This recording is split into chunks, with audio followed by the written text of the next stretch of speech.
Alrighty, yo, what's going on, guys? How we all doing? My name is Jason Joseph. This, of course, is Play-by-Play with JJ. Hope you're all doing well. See that we just got a new subscriber to the channel. Man, we've been really growing this thing. Let me make this full screen really quickly.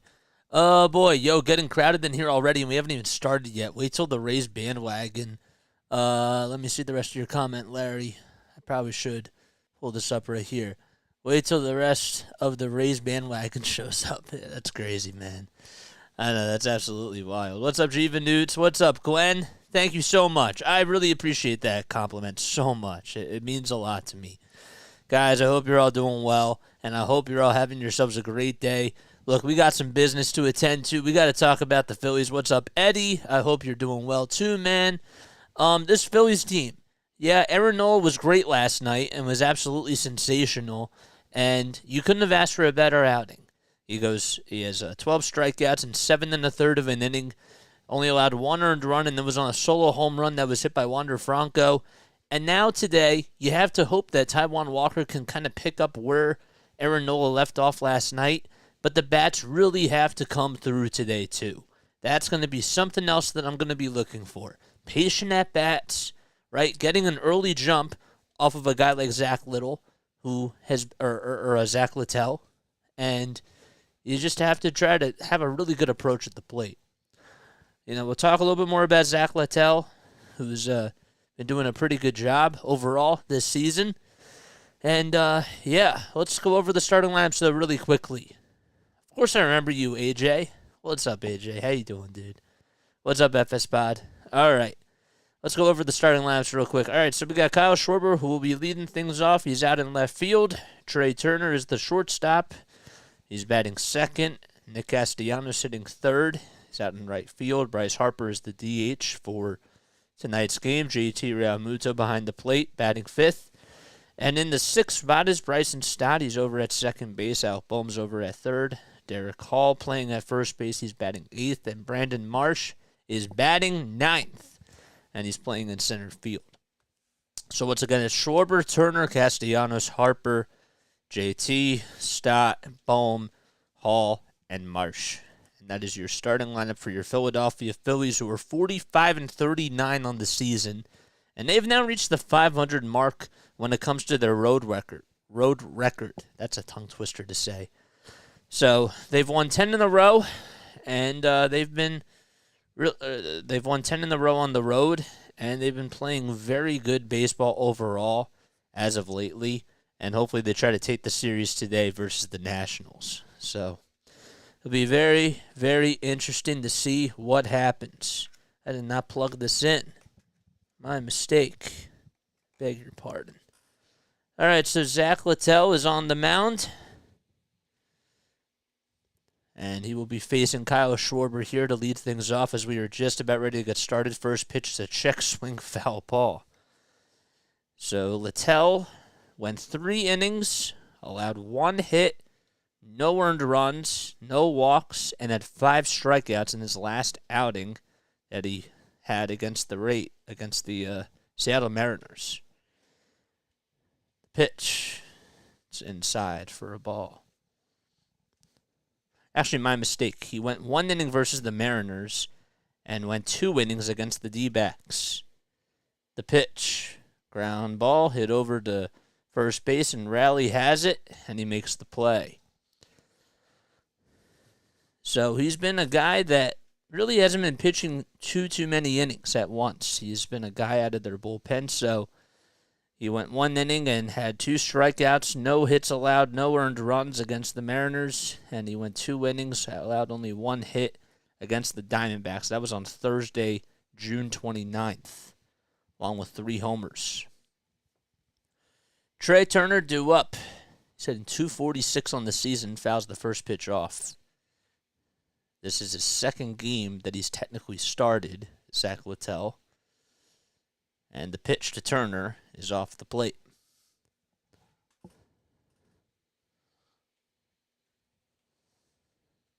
That'll make the count 1-1.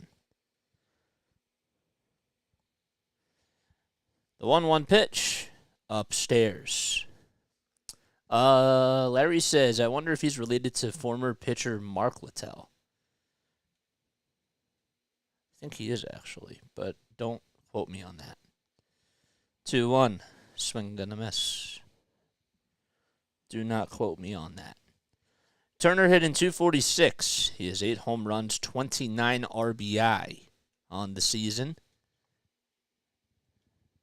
Littell lines up, kick, steals, and it's off the plate. Let's refresh the score bug. Let's do that right now. So, Schwarber grounded out to first. There's nobody on in the top of the first. The payoff pitch, ground ball back up the middle, fielded on a hop by Lowe, and he throws over to first, and Turner is out.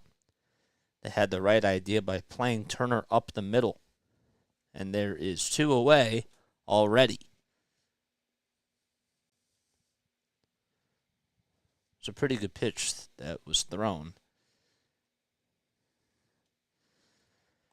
All right, Nick Castellanos will be the next man up. He's in .312 with 12 home runs and 54 RBI, and swings and takes a hack at the first pitch, but it was not close to the strike zone. It was off the plate. 0-1. Littell kicks, steals, and he throws a sweeper that Castellanos swings and misses at once again. Go over the defensive lineup in just a few moments. Over Castellanos' last 10 games, he's hitting .317 with 4 homers and 11 RBI. The 0-2 just a bit downstairs. So behind the plate for the Rays, we got Francisco Mejia. On the bump is Zach Littell. Over at first base is Luke Raley. The second baseman's Brandon Lowe. Over at third is Taylor Walls. The 1-2. Fly ball out to right field, and it's going to drop in, but it is a foul ball.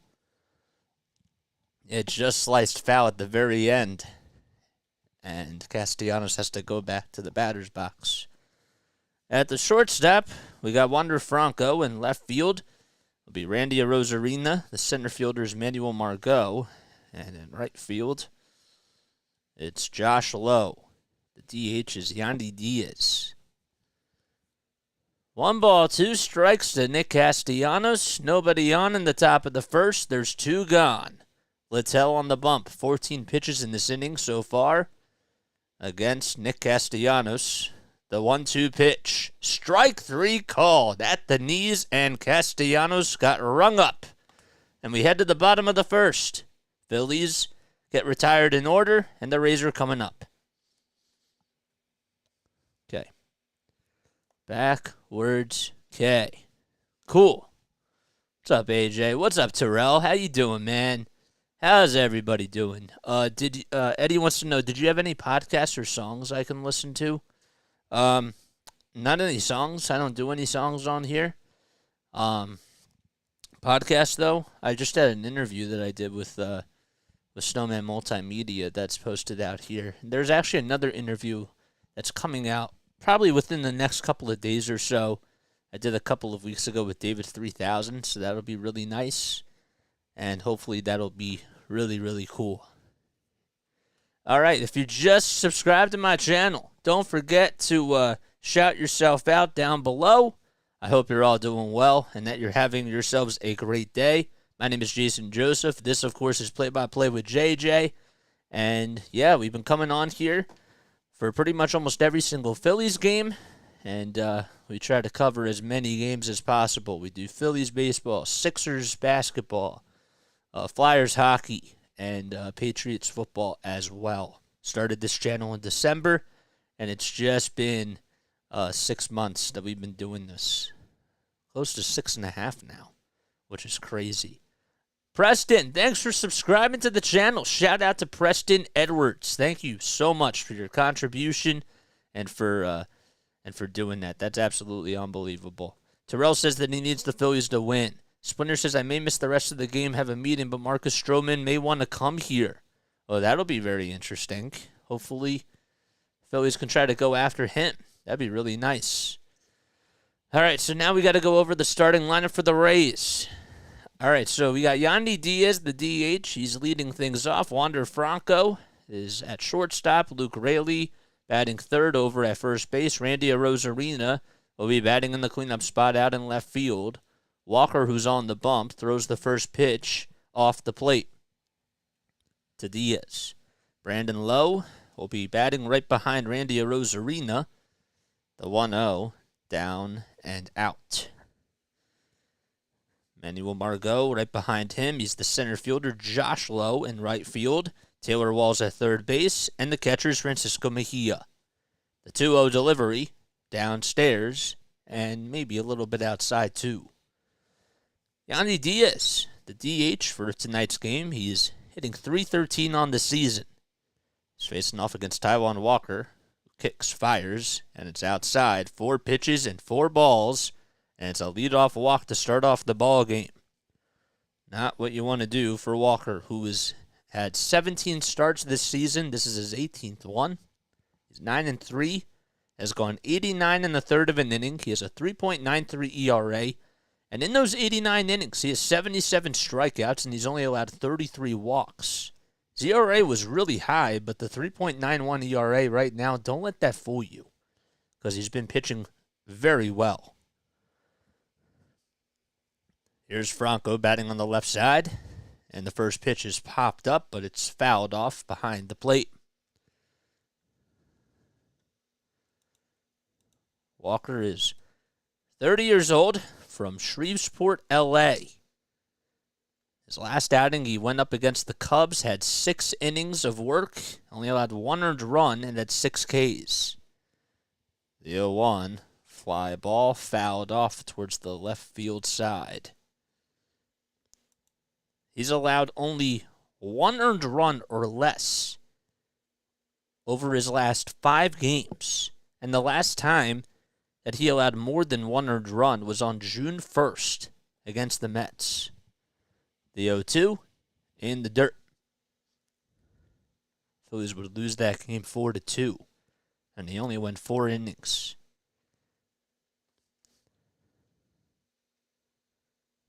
But he's won each of those last 5 games that he's pitched. 1 ball, 2 strikes to Wander Franco. At first base is Yandy Diaz. Walker kicks, steals, and it's inside.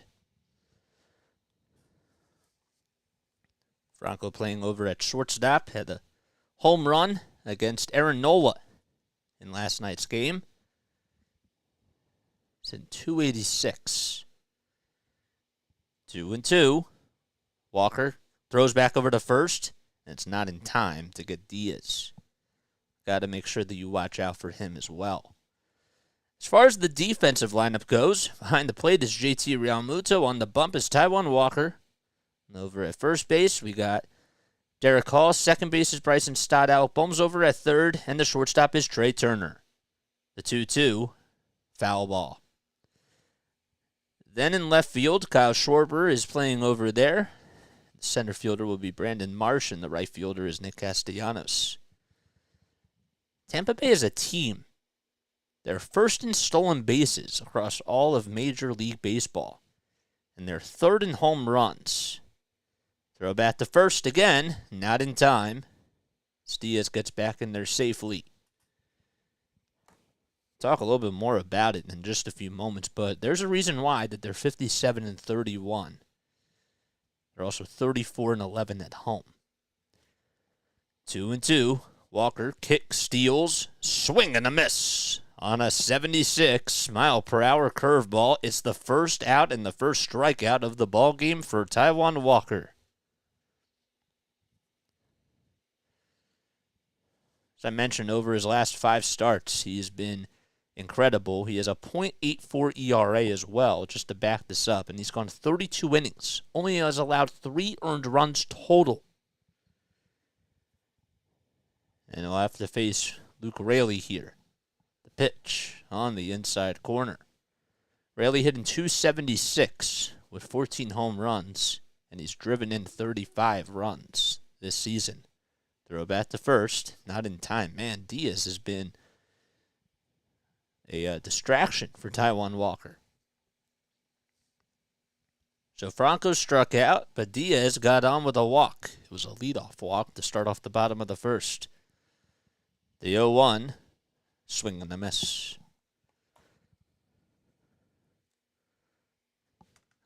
What is up, Corey? What is up, Larry? Josh Lowe as in O. Brandon Lowe as in ow. Brandon Lau. I thought I heard people announce as Brandon Lowe. The 0-2 fouled off.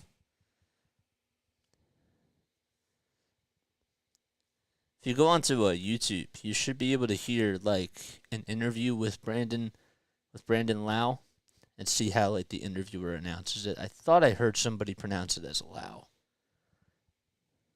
but I could be wrong. The pitch. Check swing. Did he go? Third base umpire John Tumpain says no. David Rackley is the home plate umpire. Over at first base, we got Charlie Ramos. The second base umpire is Ryan Blakeney.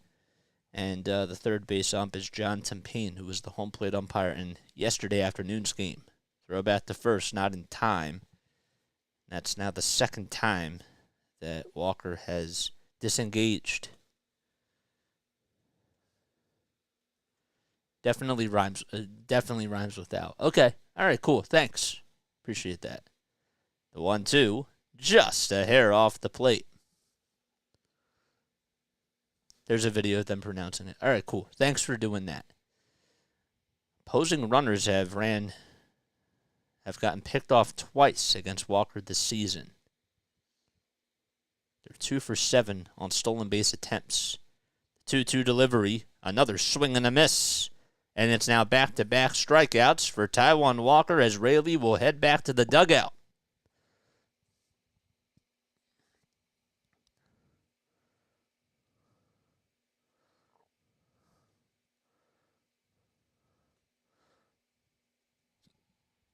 Two away. And Randy Arozarena will step up to the plate. Fouls the first pitch off right behind the plate. So it hits the backstop.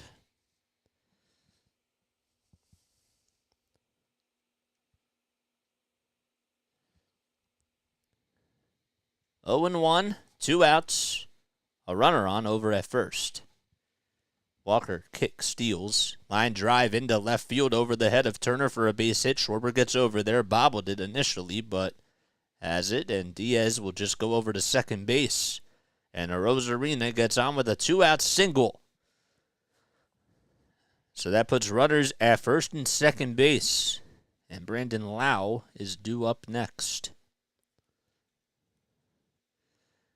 Absolutely. That is awesome. Ryan Metcalf says, I'm back. Thanks for coming on here, Ryan. I appreciate it. Had a fun time yesterday. Brandon Lau due up. And he lays off pitch number 1. Lau batting .206 with 9 home runs and 29 RBI. He's playing over at second base tonight. There's a .394 slugging percentage as well. Walker fires, and it's called a strike. Harper hit a huge pennant-winning home run, says Larry. Glenn Scott. Let me get to your comment really quickly after this pitch. 1-1. The pitch by Walker popped up towards shallow center field. This is going to be a tough play. Turner can't get over there, and it drops in for a base hit. Turner bobbled it, and our runner's going to come in to score, and 2 runners are going to come in to score as Arozarena was following up behind him. It's a 2-run bloop double for Brandon Lau. So it landed out in left center field. Schwarber, Marsh, and Turner were the defensive players that were out there, and Turner could not make the catch and then just bobbled it as soon as he fielded it as he bobbled it for a little bit of time. So I guess that they'll score it as a 2-run double. And Rays lead it 2-0. So Emmanuel Margot comes up, and he takes the first pitch for a called strike. See how they rule that. Turner, I don't think, would have had it, but at least when he tried to field it, probably shouldn't have bobbled it like he did. The 0-1 on the outside corner for a called strike. They do score it as a 2-run double. Margot hitting .260 with 3 home runs and 26 RBI. Pitch. Ground ball back up the middle. Turner does have it this time. Throws on the run. Just the first, and it's in time to get Margot. And the side is retired. The Tampa Bay Rays get a 2-run bloop double from Brandon Lau. And we head to the top of the second inning. Phillies down 2-0. Okay. Turner made a pretty good play there. Okay. Let me see. I promised that I would read Glenn's comment really quickly. All right, here we go. What's up, Rising Rhino? Thanks for coming on here, man. Let's see. Jose Altuve can hit circles around anyone on the Phillies, says Texas Repo. Where was it? Glenn Scott says it's so great to win on Independence Day. I was listening to you at the Rail Riders versus Iron Picks game yesterday. Wow, how was that? Thanks for coming on here, Glenn. I really appreciate that. The Iron Picks. That's really cool. That's awesome. Remember when Pat McCarthy was calling games for them. What's up, Jiva Newts? Guys, if you want to drop your links down below, I see that Rising Rhino's on here. Rising Rhino, Jiva Newts, Snowman Multimedia, right? FS Podcast. Drop your links down below, and let's get more people to join your communities too. And if you just subscribe to my channel, I really appreciate that. Shout yourself out. You know, that really means a lot to me. The Phillies is done today, says James. Says, so wait, is it Jameek Brown or is it James Brown? Please let me know. My wife loved your broadcasting. That means a lot. It truly, truly does. I can't thank you guys enough for listening into this and just giving me all the support, because I truly love being on here. And I noticed that and there's no shaming like other people, because this is how it goes, but I've noticed that other people who want to do what I'm doing, you know, with other companies, it's it takes them a long time for them to work their way up, and I just realized that I have to get reps, and this is such a good way to do it. And I'm really building my own brand on here. So, Jameek. Okay, thanks, Jameek. I appreciate that. All right, game's back on. Bryce Harper up at the plate. It's a 1-1 count. Littell out there on the mound. Is it Littell or Little? I think it's Littell. The 1-1 swing and a miss. Roger Rhymes says you're building your own brand and your family. Exactly. 1 ball, 2 strikes to Harper, who's hitting .297 on the season. And he takes the next pitch downstairs and low. Harper batting .297, as I mentioned, with 3 homers and 23 RBI. Hasn't homered since the end of May. That was against the Braves. Almost did it a couple of times. 2-2 delivery at the knees for a called third strike, and Harper goes back to the dugout as he gets caught looking like a dead fish in the sea. Pitch was right at the knees, and it was just a regular 94-mile-per-hour fastball. Back-to-back backwards Ks, dating back to the first inning for Zach Littell.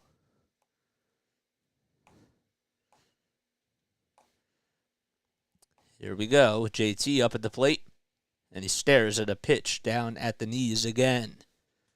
No coincidence, says that's really dope. Cool. You're going to accomplish your goals. Thanks, man. The 0-1 delivery. It's down the pipe for a called strike.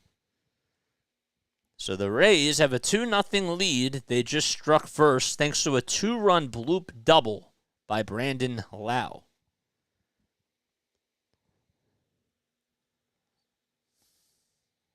No balls, 2 strikes to Realmuto.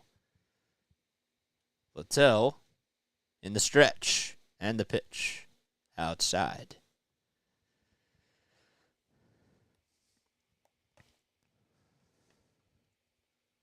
JT in his career versus Zach Littell is 1 for 2 with 2 RBI and a walk.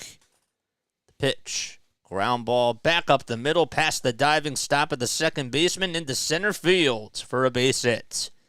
And JT gets aboard with a 1-out single, and the tying run is coming up to the plate. It's the first hit of the game for the Phillies. Hit it pretty sharply and just went underneath the glove of Lau. And Stott is due up next. Stott is just 0 for 1 versus Littell in his career. First pitch to Stott, fly ball into left field, and it hooks foul. And goes out of play 2.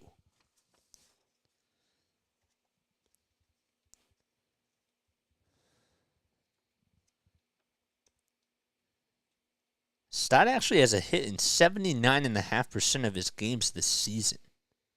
The 0-1, it's poked out in the left field, and that falls in for a base hit. JT stops over at second base. Margot gets to the baseball, throws it to Franco, and there is a back-to-back single hit by Bryson Stott. So JT singles and Stott singles, and that sets the table up for Alec Bohm.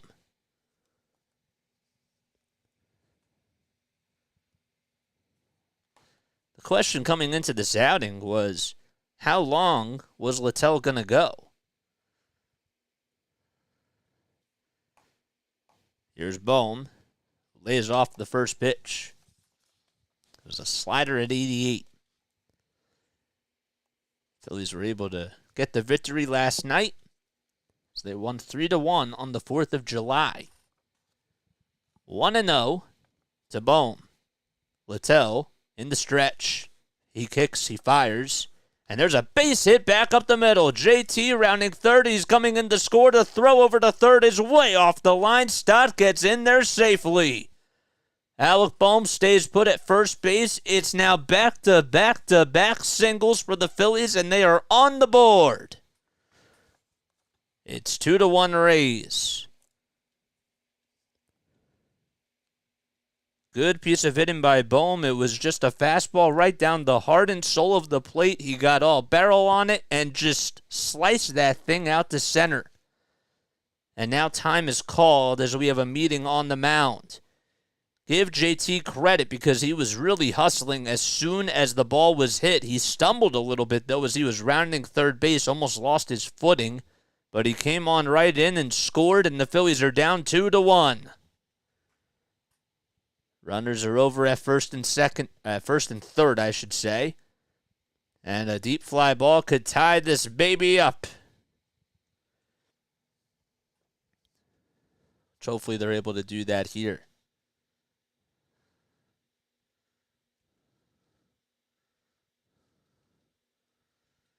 All right, Derek Hall is due up at the plate. First pitch to Hall. Coming right up. Here it is. And it's taken just on the inside corner.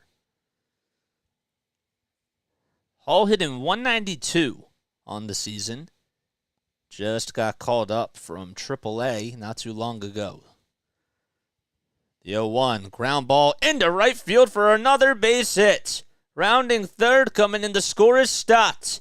And going over to second base is Bohm, and we have a tie ball game. Punch, counter punch. And the Phillies have tied it back 2-2.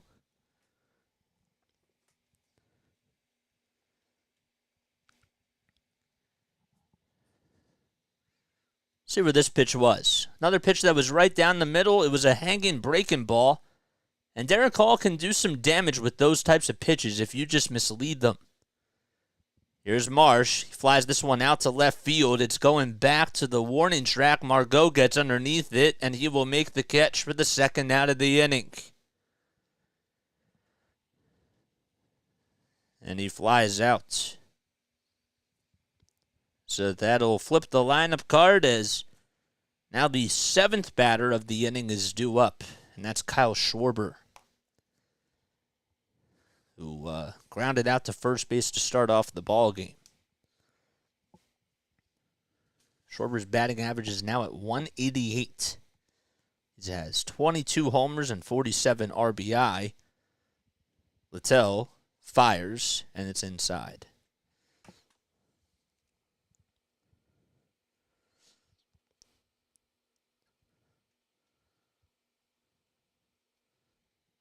One ball, no strikes. Littell in the stretch. It's fouled off.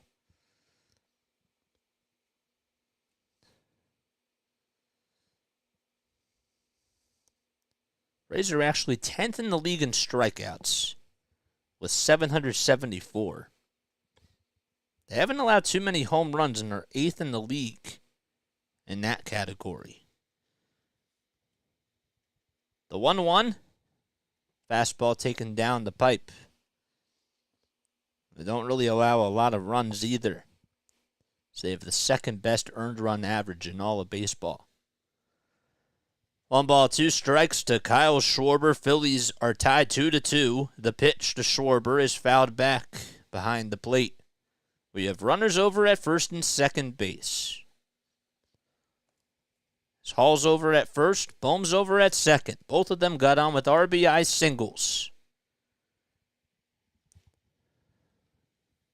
Littell kicks, fires, and it's upstairs.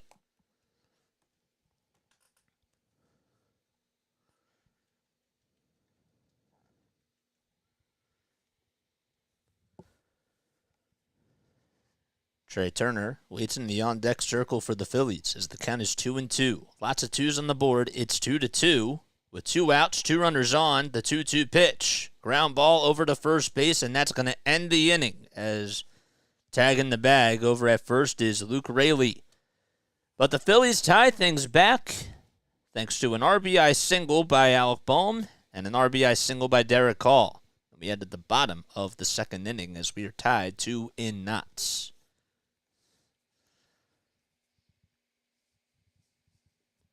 Okay.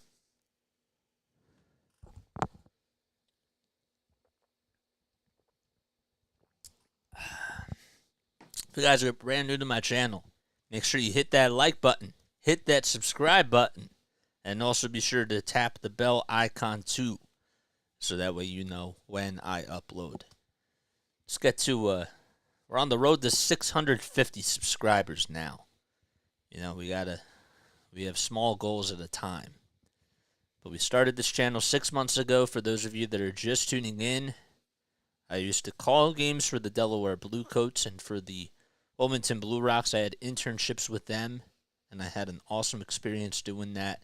I graduated from Rowan University last year in the spring, and then interned at NFL Films in the fall, well, for the entire season of the 2022-23 season.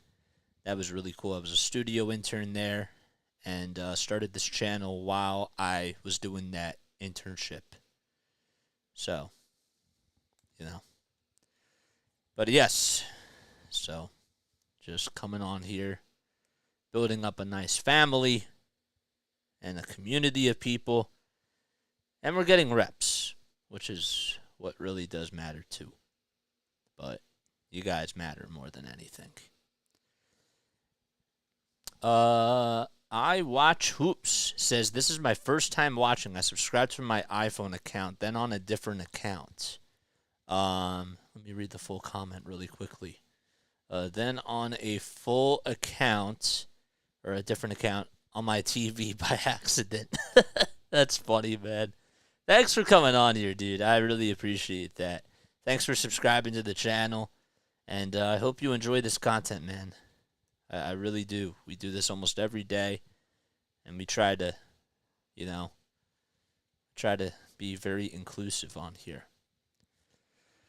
All right, here comes Taijuan Walker for another inning. No balls, 2 strikes. The pitch, chopped foul behind the plate. So Josh Lowe is up. It's 7, 8, and 9. For the Rays. Eflin went 7 innings yesterday. There he is in the Rays dugout. He had 9 strikeouts and allowed 2 runs.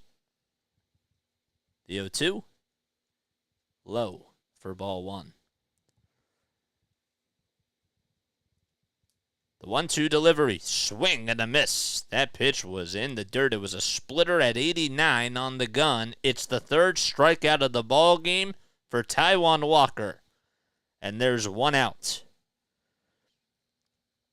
Nothing too fancy about the splitter, but just the fact that he was able to go to it and it bounced right even before it hit the plate. Good stuff. Walker throws it way up high to Walls. Taylor Walls, who's over at third base, did not get the start in last night's game, but he's hitting .213 with 7 home runs and 26 RBI. The 1-0, it's above the strike zone. See, we just got a new subscriber, Robert Peluso. Thanks for subscribing to the channel, man. I really do appreciate that. 2-0 pitch. Inside, a cutter at 89. It just missed. Yanni Chirinos is warming up in the bullpen for the Tampa Bay Rays. 3 balls, no strikes. The next pitch, up high and outside. And that's the second time today that Walker has walked a batter on 4 pitches. It's also the second walk that he's allowed today.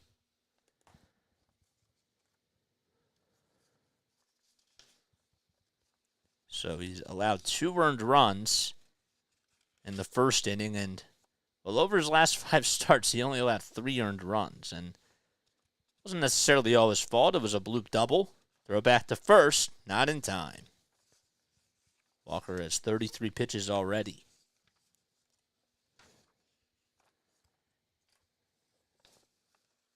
Here comes Francisco Mejia, who's behind the plate in tonight's game.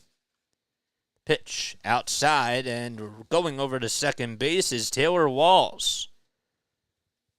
As Walls gets on with a stolen base over at second. He is really fast. And the thing that makes the Rays just such a great team is not only can they swing the bat really well, they just know how to do the fundamentals correctly and how to steal bases, and they have the guys that are just really quick. The 1-0 pitch, high for ball 2. Taylor Walls has just had his 18th stolen base of the season as he gets into second base safely. 2-0, ground ball, right through the middle for a base hit. Walls will definitely come in to score. Castellanos finally gets over to it, and it's an RBI single back up the middle by Francisco Mejia, and the Rays retake the lead 3-2. This is what happens when you have guys that can do a really good job on the bases. And not a lot of these balls have been hit really sharply. But they're just putting the ball in play, and they're making things happen. And that's how it goes some of the time. That's why they're such a great ball club. We flip the lineup card. Yandy Diaz, the DH, lays off pitch number 1 for a ball.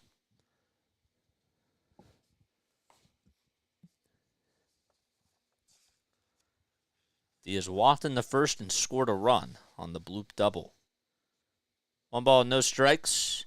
Walker at the belt, and it's fouled off. Diaz has picked up a hit in 50 out of 73 games coming into today, with multiple hits in 26 of those 73 games. The pitch. Inside and low. 39 pitches by Walker. He has not been himself today. A runner at first. 2-1 pitch. Ground ball over to shortstop. The flip over the second. There's 1 throw back to first. Is in plenty of time for a 6-4-3 double play. And that'll end the inning. But the Rays retake the lead on an RBI single by Francisco Mejia. And we head to the top of the third. Phillies down 3-2. Okay. Alrighty, guys. So it is Wednesday, July 5th, which means it is time to wish the following athletes a very happy, happy, happy birthday. All right, so happy birthday. Well, former athletes, too. Happy birthday to John McKay. Wow, John McKay would have been 100 years old today.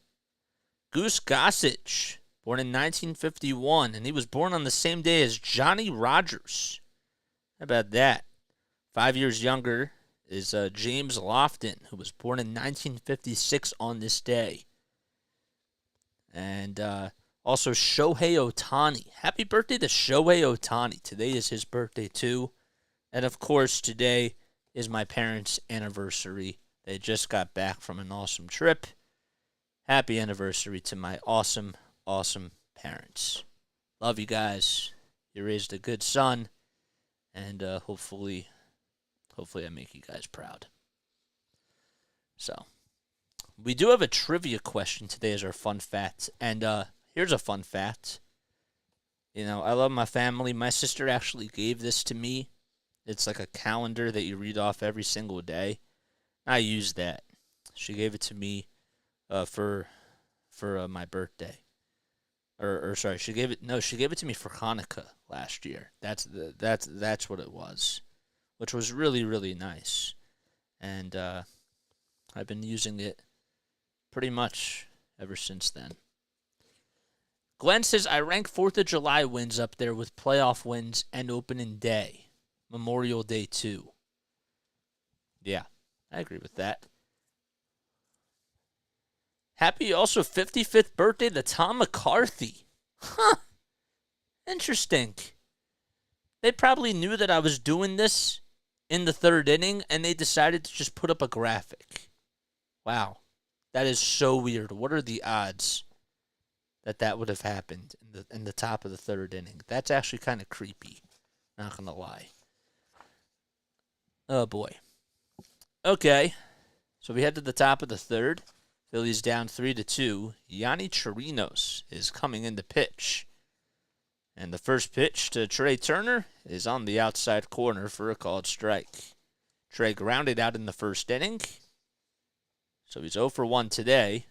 Chirinos kicks, steals, and it's outside and low. Yanni has pitched in 12 games this season. He has a 4-3 record, a 3.64 ERA. The 1-1, low again, and outside for ball 2. So Littell's day is done. 2-1 delivery in the dirt.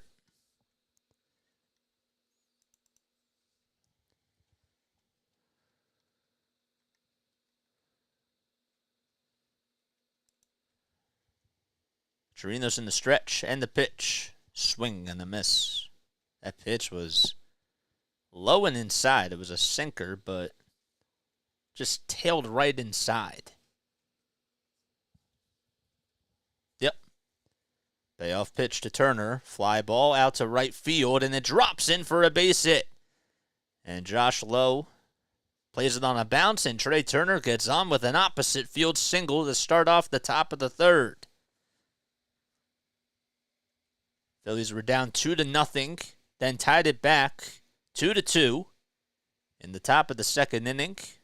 And then the Rays retook the lead on an RBI single by Francisco Mejia in the bottom of the 2nd. And the Phillies tried to tie things back and score again.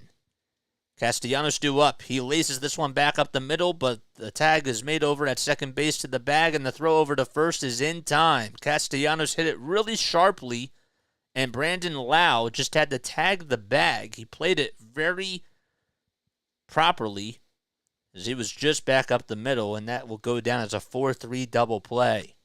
Just pretty unfortunate, because that means that they did a good job with the scouting report.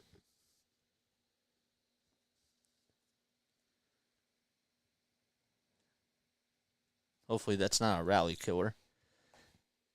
If Bryce Harper can try to get on here. Harper struck out in the 2nd. He's facing Chirinos.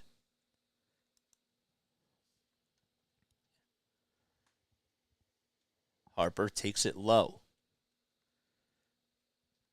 Chirinos went 6 innings the last time that he pitched. That was against the D-backs and only allowed 1 earned run.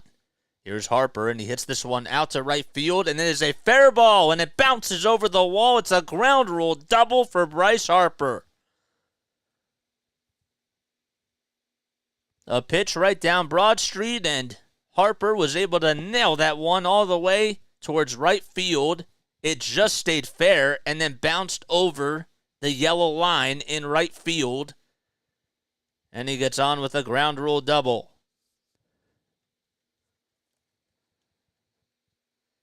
Sure, a lot of analysts will say that the exit velo was pretty high on that.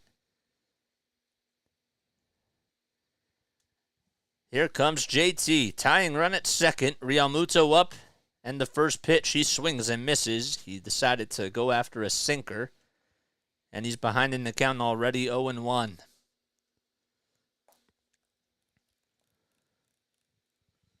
Chirinos is a starter. He is a starter, but they wanted to have him come out in the 3rd inning today. I don't know why. Here's JT with the 0-1 pitch. Line drive back up the middle for a base hit. Harper coming in to score around third base, and he slides in there safely. JT Realmuto with an RBI single. And Harper comes in and ties this baby up at 3 apiece. It's funny because they were also playing JT up the middle too, but the way that he hit it, it was hit so sharply that there was no chance that Brandon Lau was going to get over there. Phillies tie it back 3-3 and give Bryce Harper a lot of credit because he was hustling right on in. Stott due up. And he takes the first pitch for a called strike. This is what you want to see from the Phillies. Cashing in with runners in scoring position. JT at first, the 0-1 to Stott. Good splitter thrown by Chirinos. Sits in there for a called strike.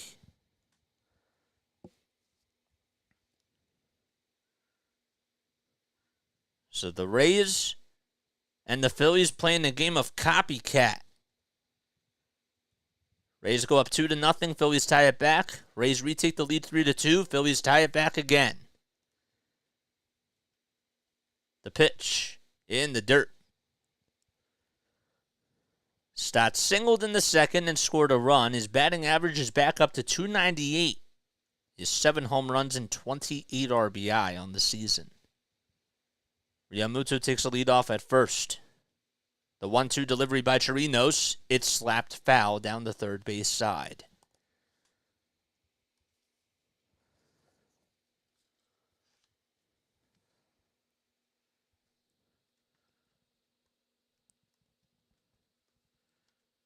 Chirinos had 4 strikeouts in his last outing and only allowed 1 earned run.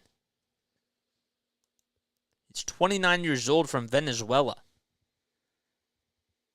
The 1-2 in the dirt.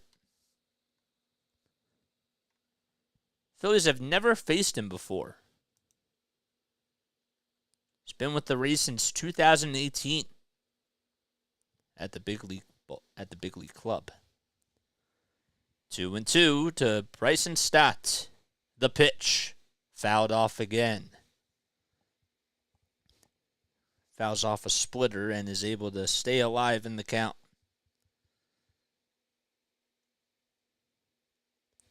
Phillies as a team, they rank 6th in doubles. They have 160 doubles on the season. Looking for their first one, though, today. Here's Stott, who laces that one out to left center field. That's going to split the gap, and Margot plays it on a hop. JT will go over to third base, and Stott gets into second base without a throw. An opposite field double for Bryson Stott, and it puts 2 runners in scoring position. Dusty Wathan gave JT the break signs and didn't want him to come home. But going back to the pitch, I mean, just a fastball that was on the outside corner of the plate. Stott made really good contact with it, wasn't looking for power, didn't want to drill it into right field and pull it, so he just decided to take his time, had a very smooth swing, made good contact with it, and give the Phillies a lot of credit for putting up this two-out rally against the Tampa Bay Rays.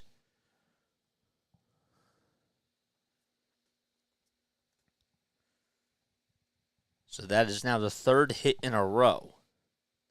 And I forgot to mention, that Bryce Harper did have a ground rule double. Phillies are 45-39 on the season. There was a timeout on the mound, but everybody goes back to their spots. So they're now 3.5 games behind the Marlins. And they'll be facing the Miami Marlins this weekend, right before the All-Star break. So a big series between those two ball clubs coming up. Phillies are also 11.5 games behind the Atlanta Braves. And the Marlins are 8. Alec Bohm had an RBI single back in the second inning. And the first pitch is down low. He takes it all the way. Realmuto at third. Stott at second base. Bohm up at the plate. 2 outs. The 1-0 delivery in the dirt, and it gets away from the catcher, but not too far away as JT has to hold his horses. It did not get too far away from Mejia. And good job by him just to rush on out right before it kicked too far away from him. But nonetheless, it's a 2-0 count. Chirinos with 20 pitches in this inning so far. Chirinos throws it, and it's outside. Larry says both teams have scored a run in an inning with a double play. 3-0 pitch. It is skied out to shallow left center field. And Margot calls everybody off, and he'll make the catch for the final out of the inning. The Phillies tie it back, though, on an RBI single by JT Realmuto. We go to the bottom of the third inning. Phillies and Rays tied 3-3. Okay. All right, so today's fun fact is a trivia question. All right, so we go to the bottom of the third inning, and we do have a trivia question today. So this is not our Phillies trivia question, which we do in the top of the 7th inning and reveal the answer in the bottom of the 7th inning. This is a trivia question from our calendar that we have here. So today's question for that, and you guys can feel free to answer down below, is the following. Who was the first tennis player to default a Grand Slam match for walking off the court in protest of the officiating? Okay? I know that was pretty fast. Who was the first tennis player to default a Grand Slam match for walking off the court in protest of the officiating? That is the question. I'll read it one more time for those of you that are just tuning in. Who was the first tennis player, the very first one, to default a Grand Slam match for walking off the court in protest of the officiating? And we'll reveal the answer in the top of the 4th. So to be continued. Oh, boy.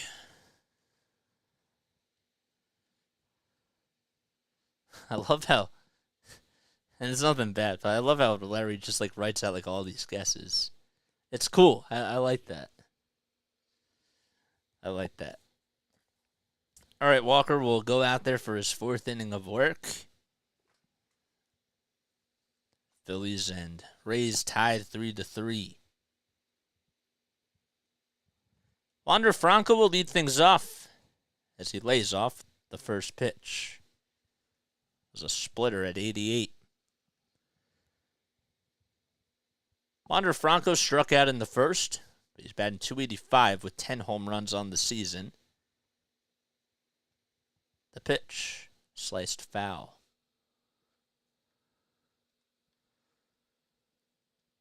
Phillies and Rays tied 3-3. The 1-1 in the dirt again on another splitter.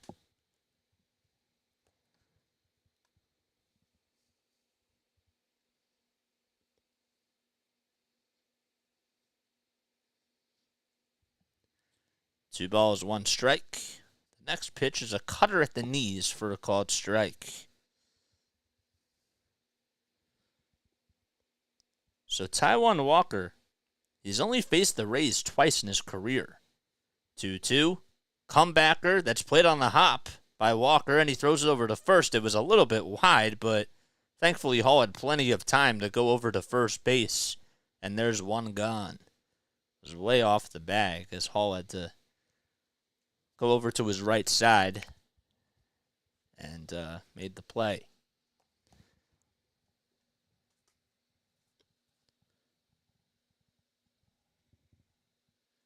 Up next is Luke Raley, who was the DH in last night's game.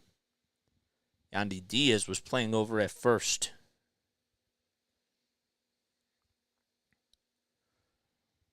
One ball, no strikes, the pitch. There's a towering fly ball hit out to right field. If it's fair, it's gone. It is gone. A solo home run by Luke Raley. And Tampa Bay strikes again. It's the 15th home run of the season for Raley, and the Rays lead it 4-3. That thing looked like it was not coming down.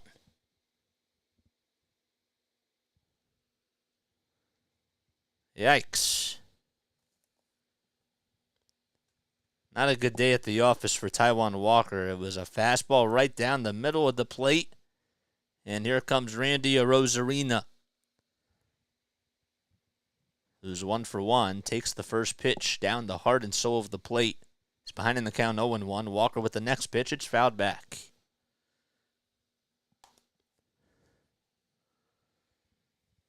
So Arozarena singled in the first, scored a run, and his batting average is up to .289. He, along with Yandy Diaz, were both named All-Stars on Sunday night. The pitch, swing and a miss.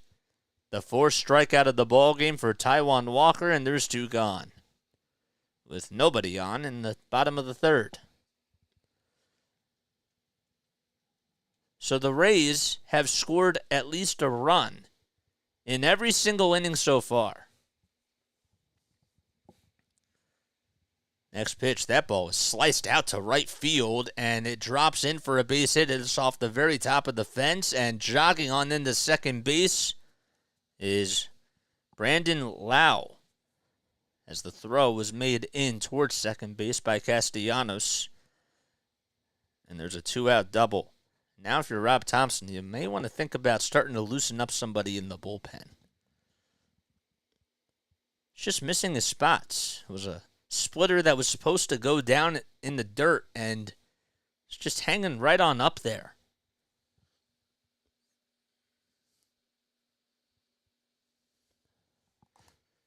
Manuel Margot will be the next victim. He hits this one out towards right field, and thankfully it's foul. Margot batting .259 with 3 homers and 26 RBI on the season.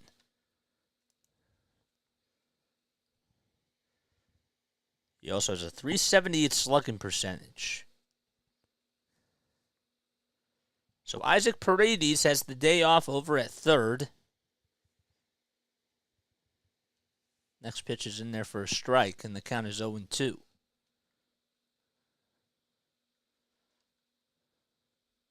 Jose Siri also has the day off out in center field as well. The 0-2 delivery, ground ball, chopped over to shortstop. Turner has it, throws across the diamond in time. And that'll do it for the Rays in this inning, but they retake the lead again on a solo home run by Luke Raley. And we head to the top of the fourth. Phillies down 4-3 against the Rays. Okay. All right, so one more time. The question is, all right, this is the trivia question. Not the Phillies trivia question, no. Who was the first tennis player to default a Grand Slam match for walking off the court in protest of the officiating? That is the question for today. 5, 4, 3, 2, 1. All right. All right, let's see. Let's look at all these answers, shall we? Okay. Let's scroll down. Open it. Now we got to scroll up. All right, we got John McEnroe. We got Ili Natasi. No. I just said that. Caitlyn Jenner. Jan Brady.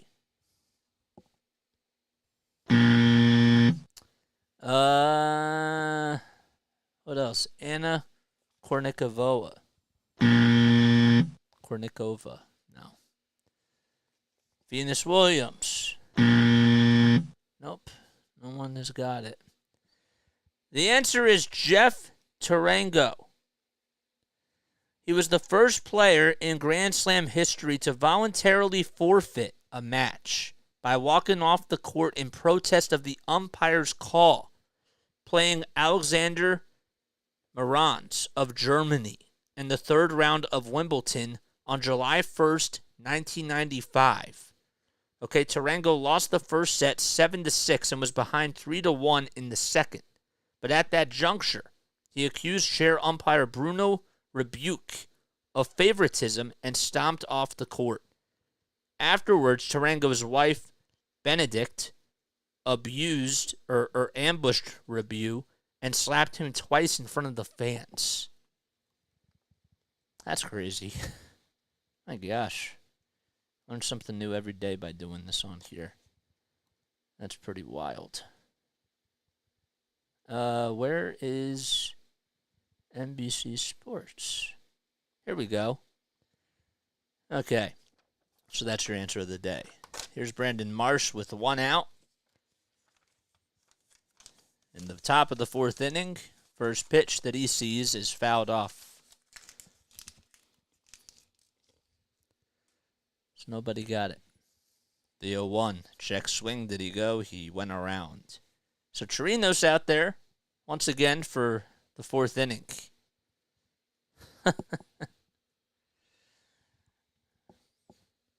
No balls, 2 strikes.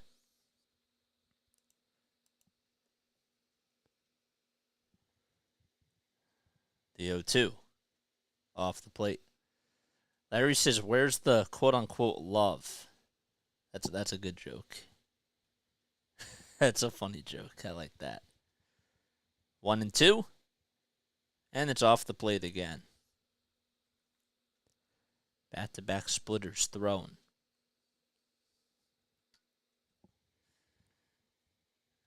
So Chirinos already with 28 pitches. 2-2 delivery. Fouled off.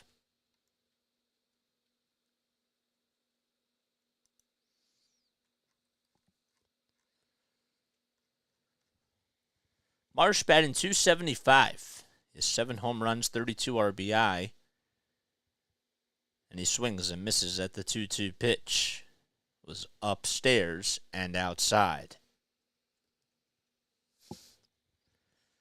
And there's 2 outs. So Marsh strikes out. And Hall lined out to left. Hit it pretty sharply. 2 outs, nobody on. Schwarber takes it all the way for a ball.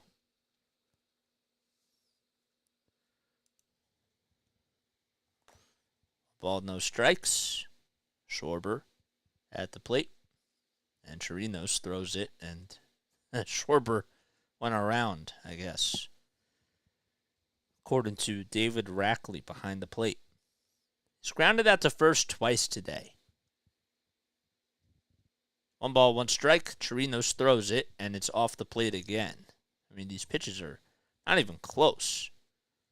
They're wide and just nowhere near the strike zone.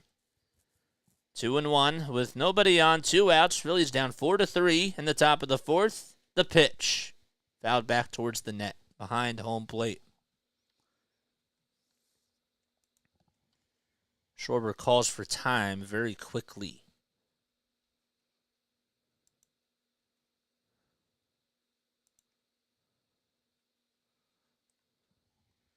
Two balls, 2 strikes. Chirinos kicks, steals, and it's inside and low.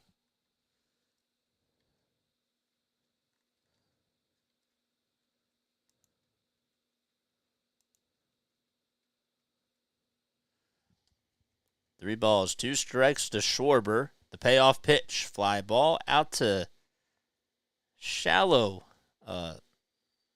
It's actually popped out over to shortstop, and making the catch is Franco. Looked like from the angle that it was going to go out towards the outfield, but it stayed put in the infield, and Schwarber got way underneath it, and the side is retired. 1-2-3 inning for Tampa Bay.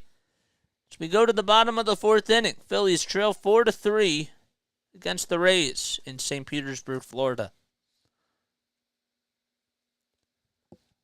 All right. What's up, Snowman? Thanks for coming on here. Snowman, drop your link down below. Please do. Snowman, also, thanks for having me on today. It means a lot. Please go subscribe to Snowman Multimedia. He's going to drop his link down below. I want to continue to grow that family, too. That would be absolutely awesome. He's my brother, and, yeah.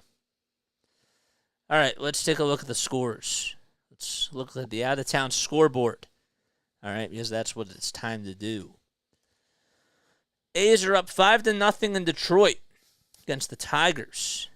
Phillies trail 4-3, in case you're just tuning in, against the Rays. Cardinals and Marlins are tied 5-5. That's in the top of the third inning. Orioles and Yankees are both blank in the third. Nationals trail 3-1 in Washington versus the Reds. And the Braves at Progressive Field, they're up 4-0 in the bottom of the second inning. Red Sox playing at Fenway. They have a 2-0 lead against the Rangers in the top of the second inning. Twins and Royals just got started. They're scoreless so far. And the only final score that we have today was the Astros. They actually beat the Rockies 6-4. And the Astros got their 49th win of the season. Colorado now 33-55. Blue Jays taking on the White Sox later tonight in Chicago. Angels out at Petco Park taking on the Padres. Giants are home tonight, and they are hosting against the Seattle Mariners, and the Mets will be in Arizona taking on the Diamondbacks, and the final game will be Dodgers-Pirates.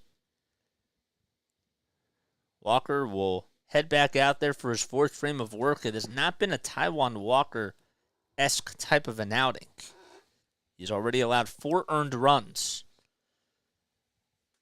But he'll be facing Josh Lowe, who takes it low and outside for a ball. First pitch was in there for a strike. The second pitch was down low and outside for a ball. The third pitch is lined foul. And it goes and finds the seats. So we got some MLB news today. First of all, it is Shohei Ohtani's birthday. He's 29 years old, which is absolutely incredible. 1-2, swing and a miss. And Walker gets his 5th strikeout of the ball game, as Lowe is retired. The pitch that he threw was outside, well off the plate. Threw it pretty sharply, but Lowe just went chasing after it. Here's Taylor Walls, who got on and stole a base, and he hits this one out to left field, and it's a foul ball.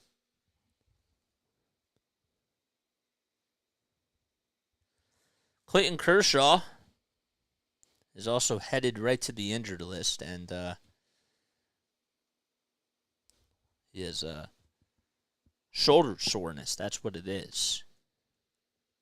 Definitely not a good sign for him. And Dustin May has just been ruled out for the season, according to MLB Network. No balls, 1 strike. Next pitch. Grounded foul towards the first base side.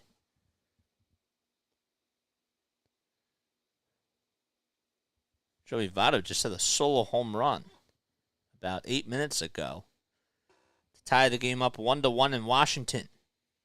The pitch by Walker. Swing and a miss. Back-to-back Ks for Walker. And there's 2 gone. With still nobody on.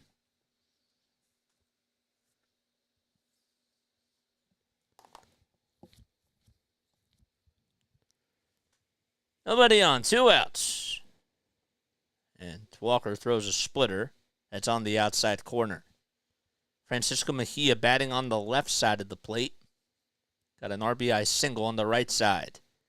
He chops this one over towards the first base side. Stott plays it on a hop and makes an underhanded toss over to first base for the 3rd and final out of the inning. A very quick inning for Taijuan Walker. As we head to the top of the 5th, Phillies down 4-3 in St. Petersburg. All right, I'm going to take a very quick step off. I will be right back in just a few moments, but I will see you all very soon. All right, don't go anywhere. Don't change that channel. Be sure that you like, subscribe, and hit that bell icon. Be right back.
All right, cool.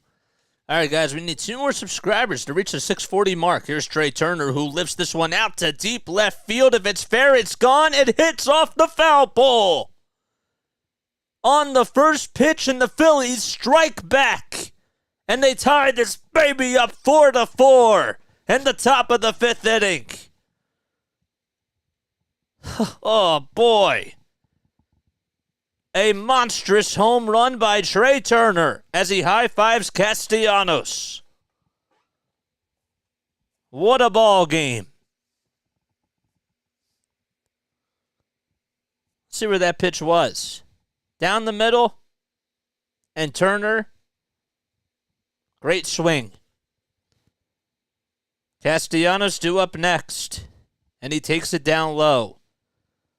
On the first pitch of the inning, Trey Turner in full stride just tied the game up. Castellanos swings and misses at the next pitch as it was in the dirt. That was a very healthy swing by Turner. He's now 2 for 3 today against Chirinos. The pitch, grounded foul. He's actually 2 for 3 in this ball game, but 2 for 2 against Chirinos, to be exact. Castellanos has struck out and grounded into a double play. His batting average is at .310, the only all-star for the Phillies. The 1-2, line drive caught right by Wander Franco. Castellanos hit it on the nose, and Franco was right there at the right time. And there's one away.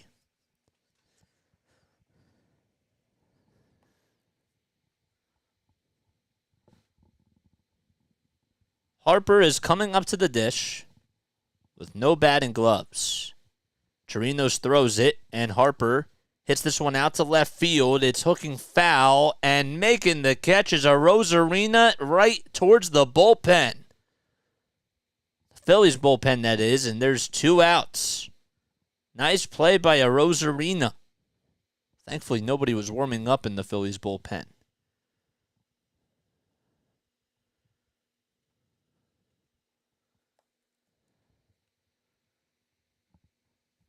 Two outs.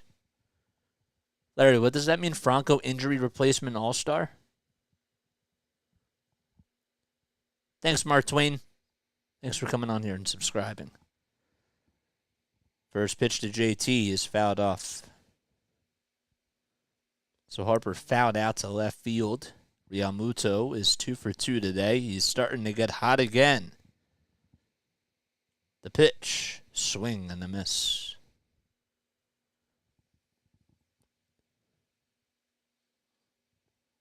So JT had a single, an RBI single,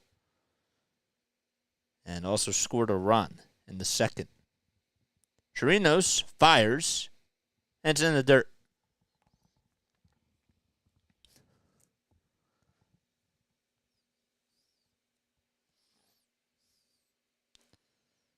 That home run call was awesome. I got to cut that. 1-2 pitch to JT. Line drive into left field. It goes all the way towards the corner and hits the Dex imaging sign. And JT will go on into second base as the throw is cut off to Wander Franco. A 2-out double by JT Realmuto, who was 3 for 3 on the day.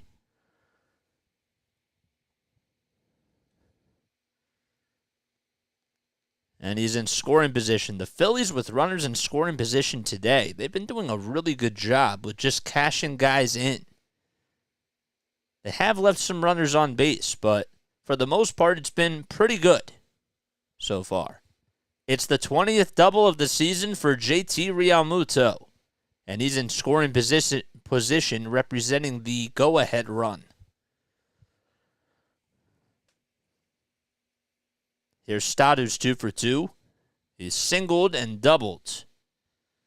Now let's look at the hardest ones in order to complete the cycle. Stott lays it off. Jake Diekman, former Philly, warming up in the bullpen for the Tampa Bay Rays. So he's getting loosened up very quickly. It's 4-4. Phillies have not taken the lead just yet. The 1-0, it's in the dirt. Stott thought about showing bunt and decided to take it back. With the 2 hits, his batting average has gone up to .301.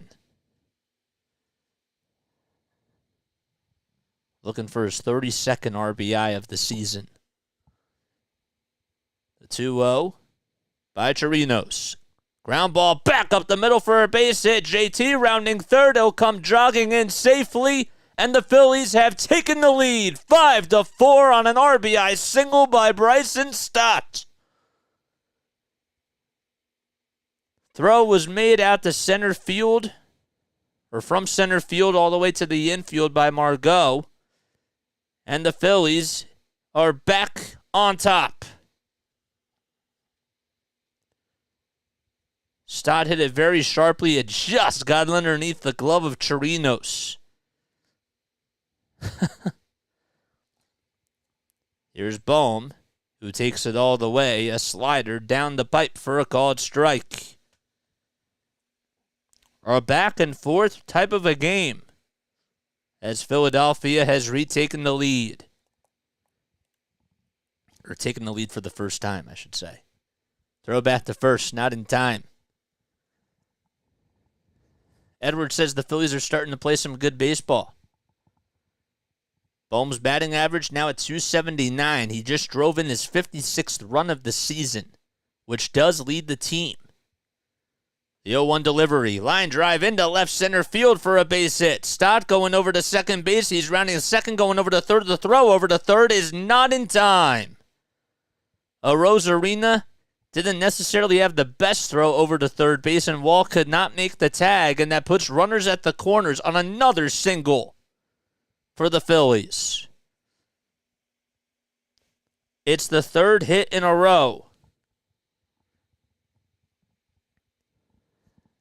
The slider was coming inside, and it just did not go as low as Mejia wanted it to go. Stott dove in head first into third base and was able to get in there safely. And Bohm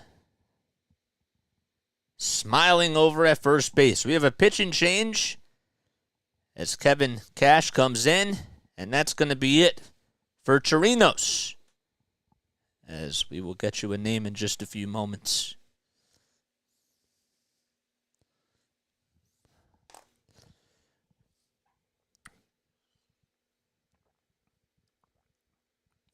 "12 hits, man. Wow. Well, that's pretty good. It's pretty nice. Hopefully you're all doing well. Hit that like button, hit that subscribe button, and be sure to hit the bell icon too. Chat's been a little bit quiet over the last couple of innings. I hope you're all doing well.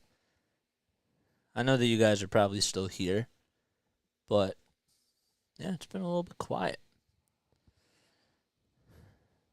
I wanted to see what else is new in the baseball world. How about Luis Robert Jr., according to MLB Deadline News on Twitter? He's going to be competing in the Home Run Derby. That'll be really nice. He's a guy that really does have a lot of power.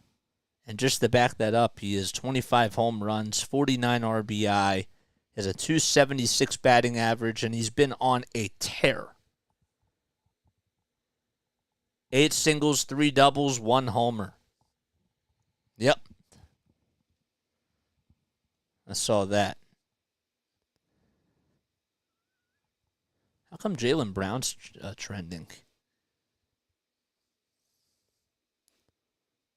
I don't know. It's a little bit weird.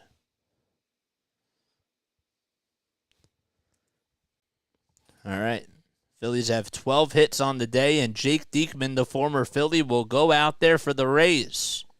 He has a 4.5 ERA, 35 strikeouts in 33 games this season, and Hall takes it all the way down low. Hall had the RBI single back in the second inning. It was his second RBI of the season. 1 ball, no strikes. Diekman kicks, fires, and it's a called strike at the knees.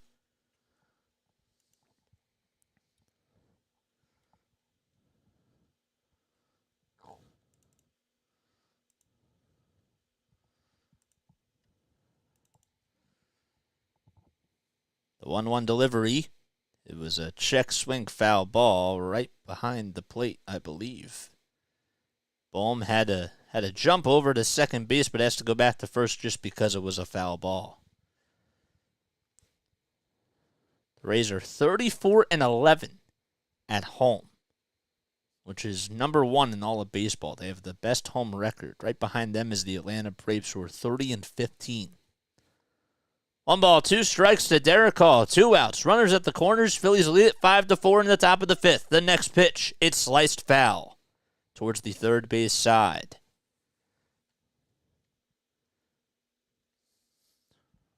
Oakland now has a 5-0 lead in Detroit with the bases loaded. Just saw that out of the corner of my eye. 1-2. Diekman deals, and it's in the dirt. The throw over the second base, and there's a run down the throw back over to third base. Though is not in time, and Stott's in there safely. Good job by Bryson Stott to distract the second baseman. The throw was made over to second base, and Bohm was caught like a dead fish, and for some reason, Stott was dangling over at third base trying to distract Brandon Lau, who threw it over to third. Walls tried to apply the tag, and Stott got his left hand in there safely. And Bohm goes over to second base. So it's a stolen base after all that by Bohm, and there's runners in scoring position.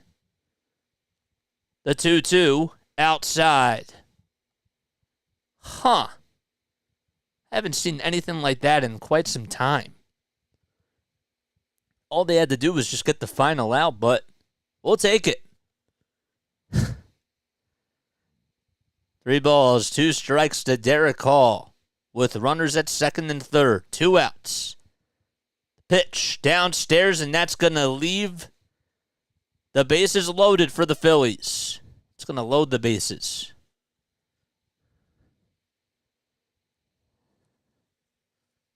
Well, that worked out. So Bohm was trying to steal second base. He got caught in a rundown, and then Stott was just trying to distract Brandon Lau as he drew the throw over to third, and Stott just got his hand back into third base safely. So bases are loaded as Derek Hall walked.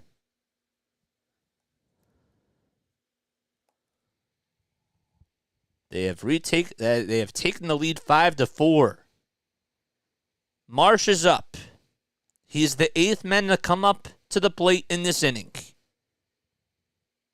Pitch number 1, strike 1 at the knees.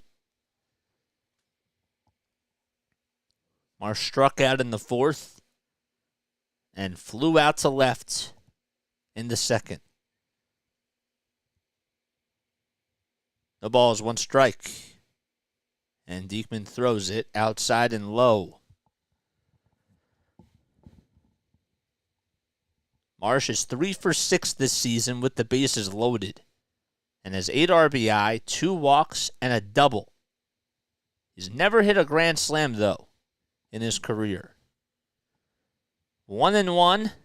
Diekman fires, and there's a ground ball hit over to the first base side, and running over to the bag is the first baseman, and he's able to get over there for the final out. Luke Raley won the race to the bag. Phillies leave the bases loaded, but they take the lead.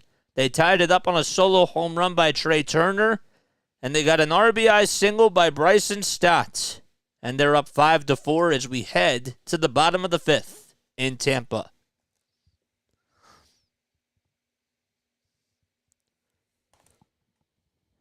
Would have been nice if the Phillies could have gotten some more runs, but at least they took the lead. That's all you can ask for. Phils occupy a wild card spot for the first time this year, says Larry. Kathy says they need to take advantage of runners on base in this situation. Yeah, that's a little bit unfortunate. If you guys are brand new to my channel, I want to remind you guys to hit that like button, hit that subscribe button. If you guys also want to donate to the channel, you guys definitely don't have to, but you can feel free to leave a super chat down below. If you enjoy my content, we come on here almost every single day, and we try to do almost every single Phillies game that we can. We also do Sixers, Flyers, and Patriots content too. So, but yep. Why is this? I don't know why I do that. This is a habit for me sometimes. Oh, boy. So I got to see the new. I got to see the new Spider-Man Into the Spider-Verse on Tuesday night. No, it was Monday night. Yeah, it was Monday night. Obviously not going to ruin anything, but I thought it was pretty good. Has anybody else seen it? James says, I just subscribed recently, and I love listening to these play-by-plays when I work. Thanks, man. I appreciate that. That truly means a lot. Hopefully we bring the energy, and if you guys have any ideas of what else we could be doing on here to make this better, I'm all for ideas for sure. But James, thanks for the compliment. Thank you. That chef says, yep, I did. Very good film. Yep, it was. Here's Walker back out there for his 5th inning of work. The 0-1 is a splitter in the dirt. So Yandy Diaz walked in the first, scored a run. He's now hitting .312 with 12 homers and 39 RBI. The 1-1. It's just a tad bit down low. The only person that has faced Taijuan Walker from this lineup coming into today is Manuel Margot, who's 1 for 7 with a double. The pitch, fouled off.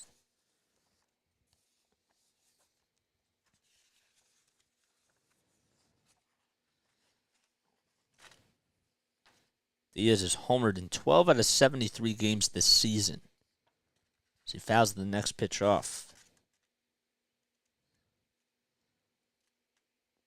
He has also he scored a run 25 times this season in 73 games. And he had 8 games with more than 1 RBI. The pitch. Strike 3 called. And Walker gets his 7th strikeout of the ball game. It's been definitely a lot better since the 3rd inning.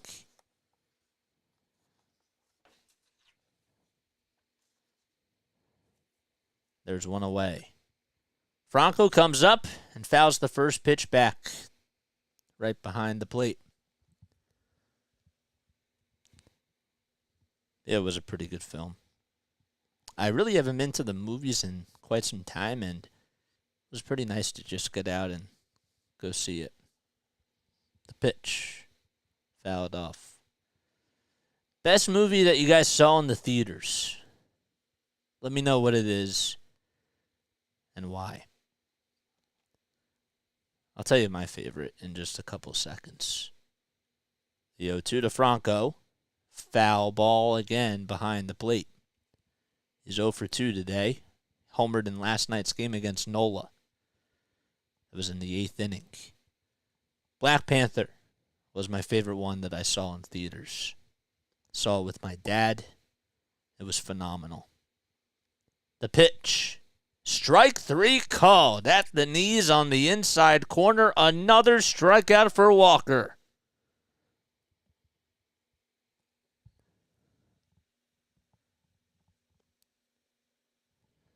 Boy, oh boy. So Diaz struck out. Franco struck out. And Luke Raley hits this one out to right field, but thank goodness it hooked foul. He homered his last time up. Larry says, I can't even remember. Let me know down below what your favorite movie that you saw in the theater was. Or better yet, best musical that you saw. 1 ball, 1 strike to Raley, who has 15 homers and 36 RBI. The pitch outside. So in case you're just joining us, the Phillies lead it 5-4. They tied it back 2 times, or 3 times I should say, and then finally took the lead. 2 balls, 1 strike. The pitch to Raley is on the outside corner. Shred the musical was good. The 2-2 in the dirt. Titanic. Still haven't seen it. And I'd like to, but I made a promise with myself. Payoff pitch. Outside. Then there's the 3rd walk issued by Walker. This time it's a 2-out walk delivered to Luke Raley, who has gotten on for his 2nd time today. That'll bring up a Rosarina. So I made a promise with myself that I wouldn't see Titanic until I have a girlfriend. And she would have to watch it with me. I don't know why I did that, but I did that when I was 11, and I've stuck with that. Not 11. It's actually 15. There's a difference. First pitch to a Rosarina, swung on and missed. 2 outs, a runner over at first. No balls, 1 strike. Walker, with 80 pitches, throws back to first, and it's not in time. What's up, Jacqueline? Thanks for coming on here. James says, my favorite movie that I've ever seen is the new Spider-Man movie. I love that series, and I love Love that series, and I love the way the movie played out. The 0-1 pitch, ground ball, hit over to the third base side, and the throw over to first by Bohm is in plenty of time, and the side is retired. No runs, one man left. As we go to the top of the sixth inning, Phillies lead it 5-4 against the Rays. Okay. Yes, okay. We need one more subscriber to reach the 640 mark, guys. Let's do that. We need one more. If you want to support the channel, feel free to do so as well. My name is Jason Joseph. This is Play by Play with JJ. Feel free to leave a super chat down below if you enjoyed this content. Mark Twain, thanks for subscribing to the channel. I appreciate it. See, we also had a couple new subscribers too. I think I read them all off, though. I don't always get the notifications, but we have 46 people on here watching. That's just awesome, man. Hit that thumbs up button, too. We have 30 likes, man. What are we doing? We got to get to the 40 mark. That's what we got to do right now. Hit that thumbs up button for those people that are still in here. My algo people, do your thing, as I like to say. My algorithm people. Let's continue to show who we are and grow the play-by-play with JJ family. It's what we got to do. It's 8:14 p.m. Eastern Time. Wow.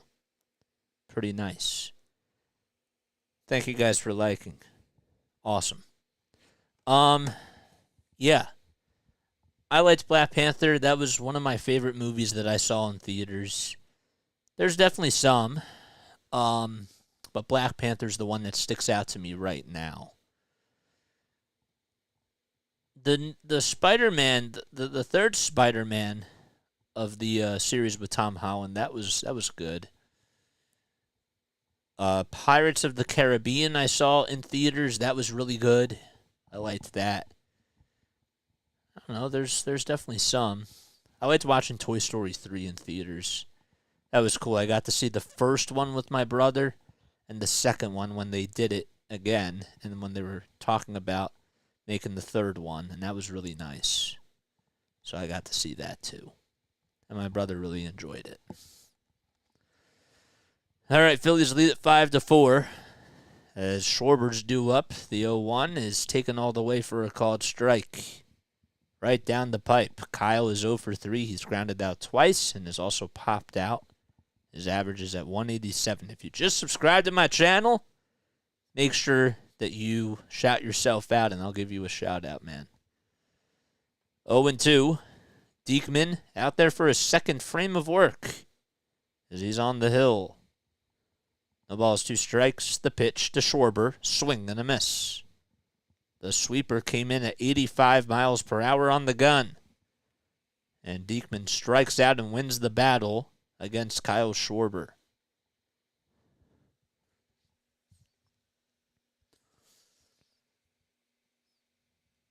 Phillies sent 8 men up to the plate in the 5th inning and got 2 runs home. They left the bases loaded. As we have a pitching change as Kevin Cash comes out, and that's going to be it for his pitcher. Got you the new name in just a few moments when the Phillies return. Oh, boy. What a ball game. Time is it 8:14, and this game started at 6:40, and we're only in the top of the 6th. It's actually not that bad. See, now, here's the thing, guys. If this was a game last year, or in years past, like over the last 5 years or so, this inning would already be in the 3rd. Well, maybe the 4th, I'd say. Because it would just be really, really long. And when you're cutting the fat off the bones, that's pretty insane to think about. James said, I didn't get your reaction because to my comment on my favorite movie because my phone died. What did I say? Let me see. James, what did you say? Now I forget. Oh yes, the Spider-Man movie. I said that I really liked it, and I thought it was really good. Um, I don't know if it was my favorite that I've seen in theaters. I'd say that I really liked Black Panther, but it definitely was really good. You know what I'm saying? I definitely thought it was good, but I I don't know. I can't put it up against Black Panther. You know what I'm saying? Like Black Panther was just so good.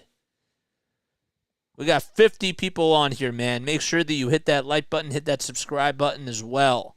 Thank you all so much for being here.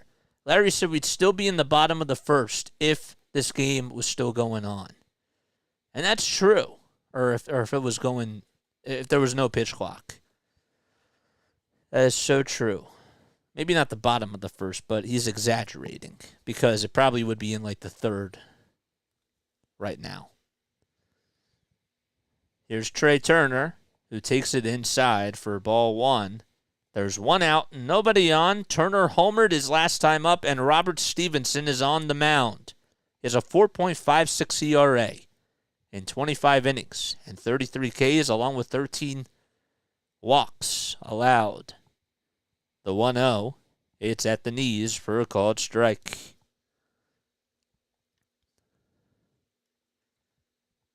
Shane McClanahan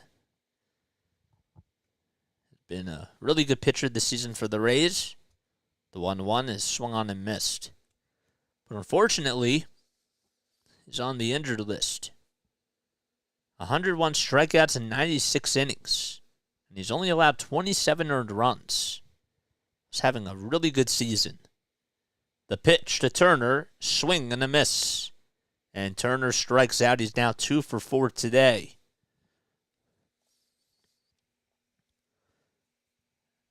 But no, James, it was definitely a good movie. And I cannot wait to see the next one.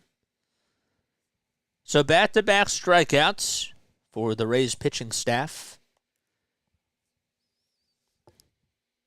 And here's Castellanos, who lifts this one out to deep left center field. It's going back to the track, to the wall. It is long gone. Nick Castellanos with a solo home run. It was a bomb out to left center field. It's his 13th homer of the season. Lightning strikes for Philadelphia once again. And they extend their lead 6-4 in the top of the 6th. That was a bomb out to left center field. My goodness. Oh, man. That's awesome. Here's Harper. Let's see if he can try to join in on the party. Phillies with their second home run of the day.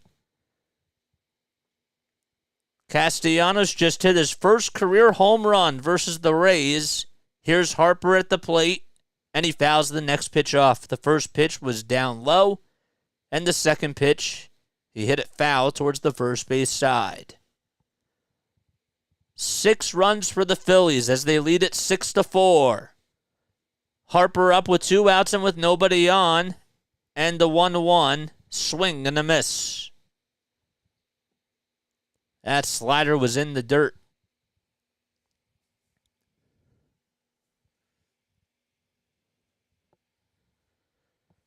Eight pitches by Stevenson so far. 1-2 to Harper, who has no batting gloves on. The pitch fouled off.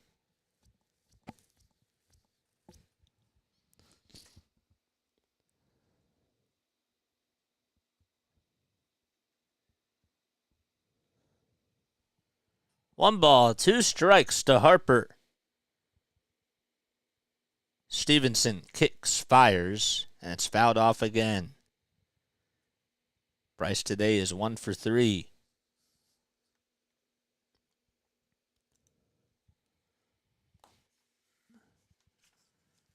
One ball, 2 strikes. The next pitch is fouled off again.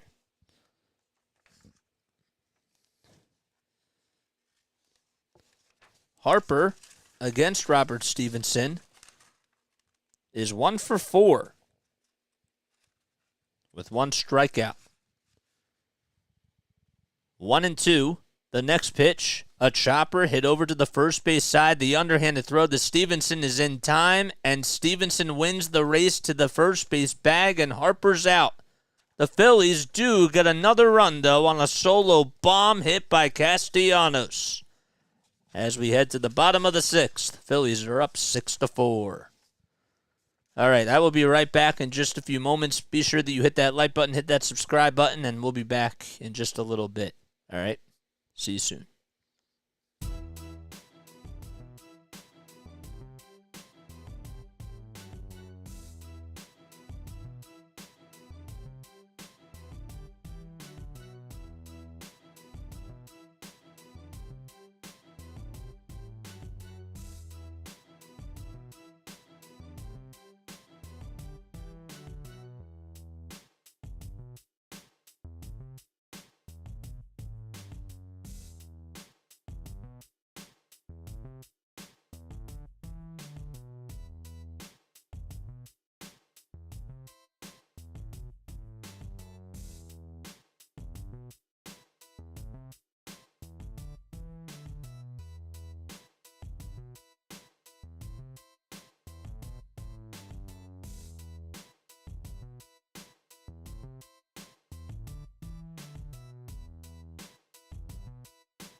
Okay, here we go. Here we go. Bottom of the 6th inning. All right. 1 ball, no strikes to Brandon Lau. The pitch in the dirt. Lau has had 2 doubles and 2 RBI today. Gave the Rays a 2-0 lead on the bloop double that he had. It was in the bottom of the 1st inning. The next pitch is inside. If you just subscribed to my channel, make sure that you shout yourself out. 3-0 pitch, up high and outside. It's the 3rd time today that Walker has walked a batter on 4 straight pitches. And that is the 4th walk that he's allowed. That's also the 2nd leadoff walk for the Rays today. Tying run up at the plate. Manuel Margot lays that one off as it's in. It was just low. Walker with 86 pitches, and this most likely is going to be his last inning of work. Surprised that he's gone pretty deep here. Or this deep. Pitch. Oh, the throw back over to first was not in time. He fooled me. Junior Marte is warming up in the bullpen.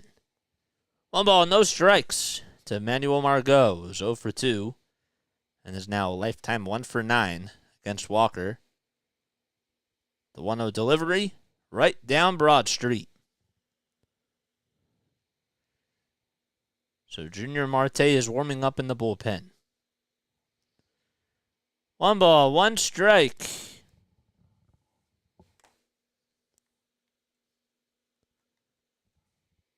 And the pitch. Ground ball hit over to shortstop. The flip over the second. There's 1 throw over to first in time. A 6-4-3 double play.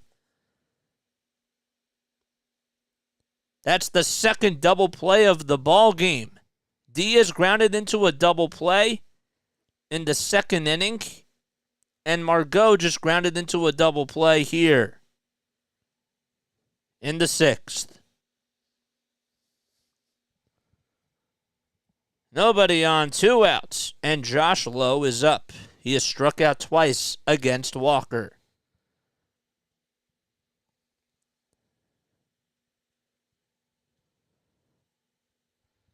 One ball, no strikes. The pitch popped up out to left field. Schwarber gets underneath it to make the catch. And there is the final out of the inning. So no runs, and we head to the top of the 7th. Walker gets out of it. That was the 3rd double play. Who hit the 2nd one? Was it Wander Franco?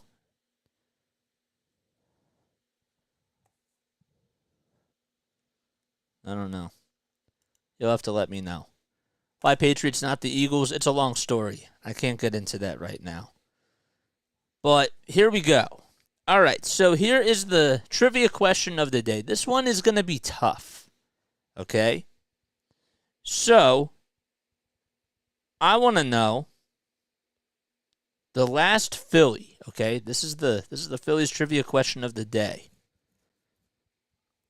Who was the last Philly to hit an inside-the-park home run against his former team? Okay? That's the question. Who was the last Philly who hit an inside-the-park home run against his former team? This one can be tough, but it's not as tough as you think it is. Take that for what it is. Thanks for subscribing, William. I really do appreciate that. But that is the question. Who was the last Philly to hit an inside-the-park home run versus his former team? All right, and then we'll reveal the answer when we go to the bottom of the 7th inning. 3 double plays, both teams combined. I said that was the 2nd double play turned by the Phillies, though. Yeah, that was the 3rd double play of the game. But the 2nd one turned by the Phillies.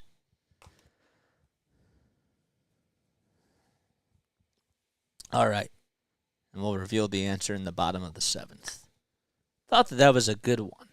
But it's not as tough as you think it is. Take it for what it is. Okay? That's all I'm going to say. 13 hits by the Fightin' Phils. They've put up 6 runs. Meanwhile, the Rays have put up 4 runs on 5 hits. Phillies were down 2-0 on a Brandon Lau 2-run double. They then tied it back on an RBI single by JT.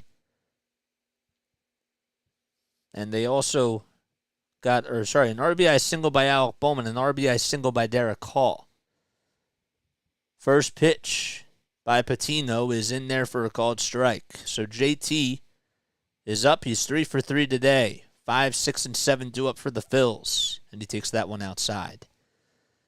So the Phillies were down 2-0. Then Bohm had an RBI single in the 2nd. Hall then tied it up on an RBI single right after Bohm got on. That's how they tied it 2-2. 1 ball, 1 strike to Realmuto. That pitch is grounded foul towards the third base side. The Rays would then retake the lead. They would get the lead back on a solo home run that was hit by Luke Raley. The Phillies would then tie it back on an RBI single by JT in the top of the 3rd. The 1-2. Fly ball out to right field, and that ball is foul. And it goes out of play. Mejia actually got the single. Scratch that. The RBI single in the bottom of the 2nd. JT would tie it up on an RBI single. Luke Raley would then hit a solo home run to give the Rays the lead back. And the 1-2 is popped up out to left field in foul territory, and it goes out of play. Trey Turner would then tie the game up 4-4 in the top of the 5th. And then Bryson Stott would get an RBI single as JT would come in to score. And the Phillies would then take the lead 5-4. Castellanos would then hit a solo homer to give the Phillies a 6-4 lead. 1 ball, 2 strikes. The pitch to JT Realmuto swung on and missed. And Patino gets his first strikeout of the game. There's the first out of the 7th.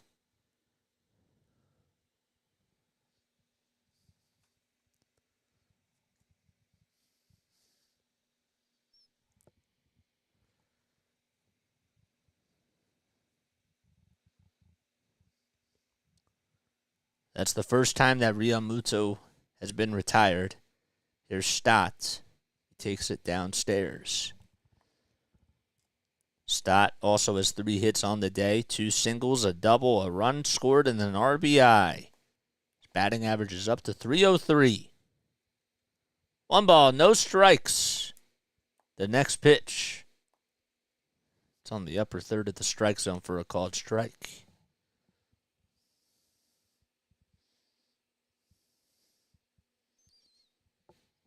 1-1.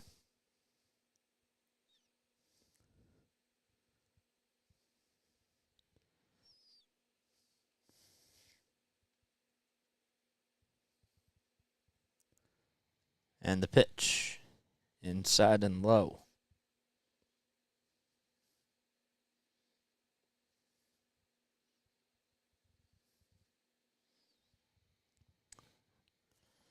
So David Rackley had to take off the mask really quickly. I don't know why he did it, but regardless, he puts it back on. Everybody goes back to their spots. The next pitch. Line drive into center field, and that's the 4th hit of the game for Bryson Stott. It's his 3rd single. It's a 1-out single, and he's now 4 for 4. What a day for Bryson Stott. Just a good pitch right down the middle. I mean, a good pitch to hit, I should say. No chance that Franco was going to be able to leap up and make the catch.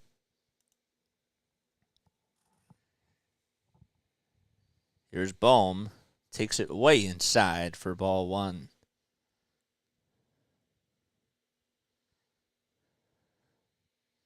One ball, no strikes. To Bohm. It's 2 for 3. Patino gets set, kicks, steals, and it's inside and high. Bohm has singled twice, got on with an RBI, also stole a base, but it was an unorthodox stolen base, if you will. He was caught into a rundown. Brandon Lau made a throw back over to third base as Stott was dancing off the bag, and he got back in there safely. 2-0 pitch in the dirt, and Stott swipes second base as he's in scoring position. Mejia had to try to play it on a hop and block the pitch, and it got a little bit far in front of him, but I don't think he would have gotten Bryson Stott anyways. He was diving in headfirst into second base. The 3-0 delivery up high for ball 4, and Bohm walks. That's the 2nd walk today for the Phillies.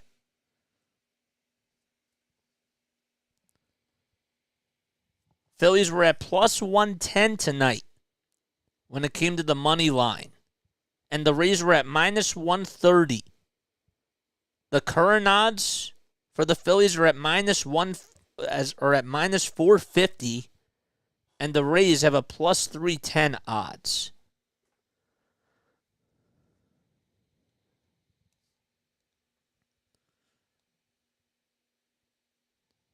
Time is called on the mound.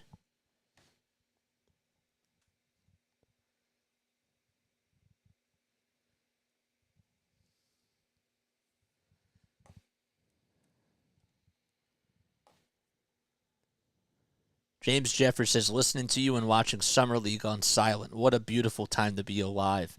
How is the Summer League going? Are the Sixers on right now, James? Let me know. Hall up at the plate, 1 out. Runners at first and second. Patino throws it in the dirt.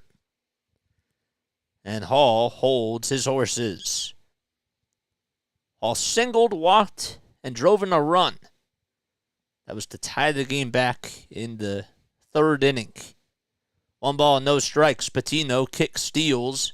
Swing and a miss. A sinker at 93, way outside. And off the plate.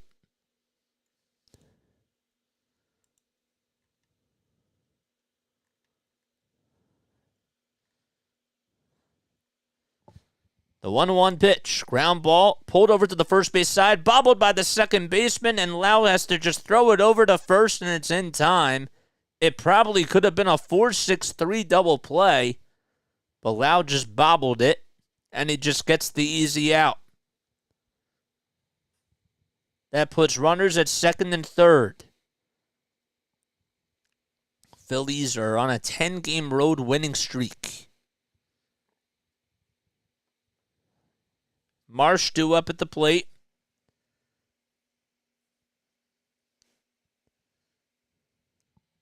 And he hits this one out to right field. That'll drop in for a base hit. Stott will jog on in safely. Boom, right behind him. And the Phillies have extended their lead. 8-4 on a 2-run single by Brandon Marsh.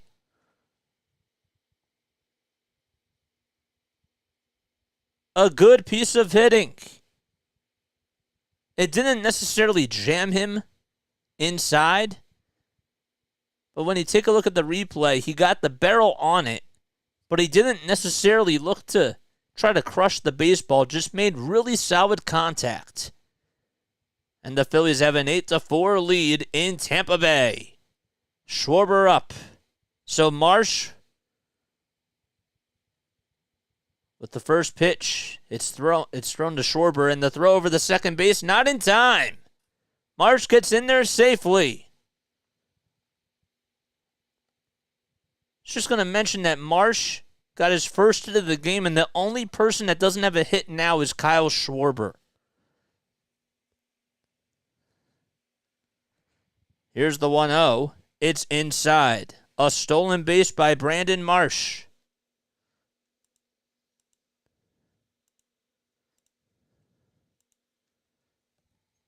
Two and 0. Patino with the 21st pitch coming right up. Here it comes to Schwarber. It's popped up towards shallow left field. And making the catch over at the third base side is Taylor Walls. For out number 3, Phillies have another big inning as they get a 2-run single by Brandon Marsh, and they lead it 8-4 with 15 hits in the ball game. And they'll be right back. Wow. How about that, man? That is sick. Okay. So the question, once again, and we'll ask it one more time. Who was the last Philly to hit an inside-the-park home run against his former team? Again, the hint is it's not as hard as you think it is. 10 seconds left. We got 43 people on here. Also, hit that like button, hit that subscribe button. Now go, people. Where are you guys at? Do your thing, man. Do your thing. All right. 5, 4, 3, 2, 1. Okay, here we go. Let's take a look at our answers. Okay, we had people changing their answers, I see. All right, first answer, Gene Segura. Chase Utley. Nope. JT. Larry's second guess, Bryce Harper. That is correct. That is correct. I saw that John also changed his answer, if I'm not mistaken. Oh, James did. Oh, okay, there we go. James did as well. Who else answered Harper? I can't think of it. But yes, he had an inside-the-park solo home run, or an inside-the-park homer. It was against the Nationals, and actually, Andrew McCutchen, I believe, if I'm not mistaken, correct me if I'm wrong. Please correct me if I'm wrong. That was also the same game where Andrew McCutchen went back-to-back with him. Please let me know if I'm right about that, because I would really, really like to know. I'm like 95% sure that I'm right, though. because I have that type of a memory. But that is correct. It was Bryce Harper. 2 balls, no strikes to Taylor Walls. Everyone said Harper on the first guess. Well, I told you it's not as hard as you think it is. That was my guess. But somebody changed their answer to JT, though. That was not the case. 3 balls, no strikes. The pitch. It's on the outside corner for a called strike. JT had a solo homer in the playoffs. An inside the park homer in the playoffs, but that was not against the Marlins. No, username is Ev. Oh, Ev said that too. Sorry. I can't see everybody's answer. But I'm sure he did say that. Congratulations to those of you that got that right. But please let me know about the McCutchen thing, because I'm pretty sure that that's what happened. Payoff pitch outside. Taijuan Walker is still out there, and I'm shocked. Don't know how much longer the leash will be on for Walker. Phillies do lead at 8-4, though, as he surrenders a leadoff walk to Taylor Walls. That's the second time today that he's gotten on. The first pitch to Mejia, ground ball, pulled over to the first base side, throw over the second. There's one throw back to first in time. A 4-6-3 double play. It's the third double play that the Phillies have turned today. It's happened in back-to-back innings. All thanks to a leadoff walk. I saw that. I saw you got that. Longball says, popping in for a second just to say that you're awesome. Thanks, Longball. Please, guys, go subscribe to Longball's channel. Longball, if you can also drop your channel down below. I know that you may not want to, but feel free to drop your channel down below, man, for sure, because I'm sure that other people would love to tune into your content. All right, Diaz is up. He's 0 for 2 today. Phillies have an 8-4 lead. 2-0 the pitch on the inside corner, a 94-mile-per-hour sinker as Walker reaches the century mark on the pitch count. 2 balls, 1 strike. Walker at the belt, the pitch. Line drive into left field, and it's caught by Schwarber for out number 3. The side is retired. 7 innings of work for Taijuan Walker. Well, besides the first, second, and third inning, he's been pretty good. He hasn't allowed a run since that third inning, and the Phillies lead at 8-4 as we head to the 8th inning, the top of the 8th inning, that is. And the Phillies will be right back. Okay. So a 4-6-3 double play. And Diaz lines out to left field. Okay. Jose says, for those interested, the MLB draft is this Sunday. Yes, I know. That's going to be very exciting. I will not be able to watch that live, but I will record it. That's the first day of the draft. But yes. Okay, let's take a look at the out-of-town scoreboards, all right? Let's do that right now. Here we go. Where are they? There they are. All right, guys, please make sure that you like, subscribe, and hit that bell icon, man. Please make sure that we do that. We have 32. I think we have 32. I hope that I don't know, though. Nope, we just reached the 40 mark. Thank you, guys. I appreciate that. Had to refresh the page. If you guys are new to my channel, don't forget to like and subscribe and all that jazz, man. Okay. All right. Well, as we take a look at the scoreboards around Major League Baseball, how about the Oakland A's? They are just crushing the Tigers 12-0 in the bottom of the 8th inning. Phillies lead at 8-4 in Tampa Bay, and the Marlins have just taken the lead. They're up 8-6 in Miami versus the Cardinals. The Yankees are up 2-0 against the Baltimore Orioles. The Nationals trail 5-1 versus the Cincinnati Reds, and the Braves also have a 5-0 lead at Progressive Field in Cleveland. Walker's day is done. He went seven innings. He allowed 4 earned runs, had 8 strikeouts. Here comes Trey Turner, who glances at the first pitch. It's a called strike. Patino out there for his second inning of work. He allowed 2 runs on a 2-run single by Brandon Marsh. 0-1. Patino kicks, fires, and it's fouled off. Red Sox, they're up 3-2 at Fenway Park against the Rangers. Twins lead at 3-0 against the Royals at Target Field. Cubs and Brewers still scoreless in the top of the third. The 0-2, swing and a miss. 94 miles per hour on the gun, as he swings and misses at a high cheese fastball. I know, isn't that crazy, Larry? 1 away. Oh, wow. Thanks for coming on here, Mitch. Sixers just got Mo Bamba to a 1-year deal. Huh. That's interesting. That means that maybe B-Ball Paul's not coming back. I wonder if that's what that means. Huh. First pitch to Castellanos, inside and low. When you just look at the difference of the season that he has had, it's just absolutely incredible. The 1-0, swing and a miss. For sure, James, you can totally do that. Yeah, I want to answer that question.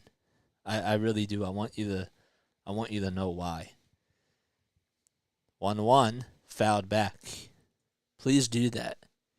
If you guys want to follow me on all my social media platforms, the link to the Linktree is posted down below. I know that we really haven't been talking about that too. I probably should write down a list of just housekeeping stuff that I should keep reminding everybody, because sometimes I forget about these things too in the moment. 1-2 to Castellanos. Patino gets set. He's at the belt.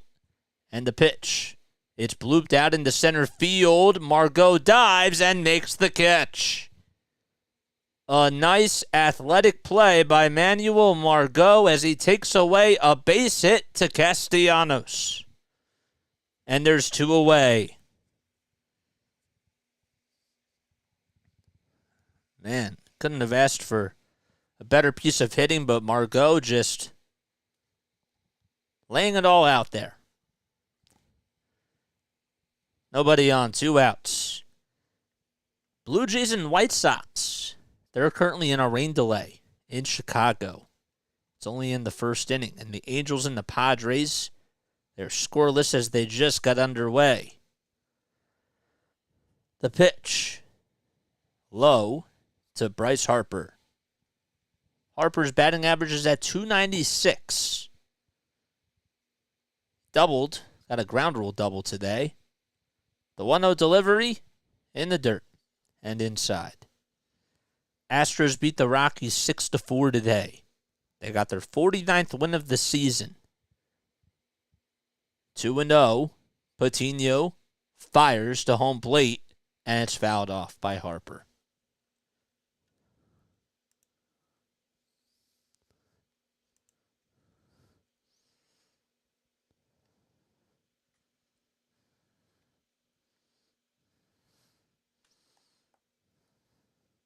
So Luis Patino has been on the mound. Next pitch, inside and high. Patino's only went 2 innings this season. He's from Colombia. He's 23 years old. Stands at 6 feet 1 inch tall. 3 balls, 1 strike. Pitch clock at 1 second. The pitch. Line drive right through the hole into right field. It got underneath the glove of Raley, and Bryce Harper gets his second hit of the game. A 2-out single by Bryce Harper, and JT is due up next. So if I'm not mistaken, Harper just became 1, 2, 3... Oh, wait, hold up. 1, 2, 3, 4, 5. He just became the 5th batter today to have at least 2 hits. Wow. 1-0 to Realmuto. He's 3 for 4 today. JT takes that one inside, and he's ahead in the count 2-0. Phillies will take on the Tampa Bay Rays tomorrow as well. Tigers actually just got their first run, in case you're wondering. JT's average has gone up to 248. He was in a little bit of a slump. The pitch, way inside. Patino has a 9 ERA. He pitched on June 9th against the Rangers and went 2 innings, allowed 2 hits. Both of them were on solo home runs. And he only had 3 strikeouts. 3 balls, no strikes to Realmuto. The pitch on the outside corner, a fastball at 95. As I mentioned, he's 23 years old. He was on the Padres in 2020 and has been with the Rays for 3 seasons. 3 balls, 1 strike. Patino kicks, steals, and it's in the dirt, and JT gets on with a walk. He will jog on over to first base, and Harper will go to second. Still 2 outs.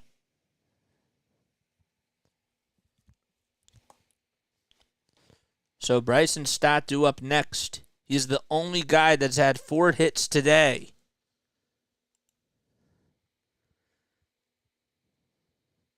Harper at second. Over at first is Realmuto. And Stott takes the pitch outside.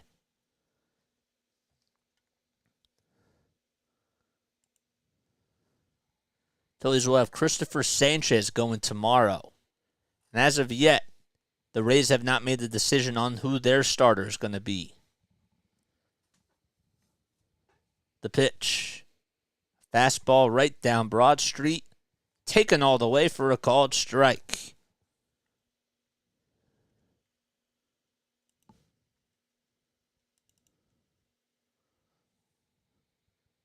Or a hit. 1-1, fly ball hit out to center field. Backing up is Margot. He has to back up some more, and he makes the catch right at the track. And for the first time tonight, Bryson Stott is retired. The Phillies leave 2 men on as we head to the bottom of the 8th. Phillies still have an 8-4 lead, though, in Tampa Bay. All right, I have got to rest my voice for a very, very quick second, and I got to drink some water. So I will be right back in just a few moments. If you have not done so already, hit that subscribe button and make sure that you hit that thumbs up button too. Also, feel free to leave a super chat as well down below if you'd like to give back to the channel. I'll be right back. My throat is on fire. I don't know why, but it is. I'll see you really soon, though.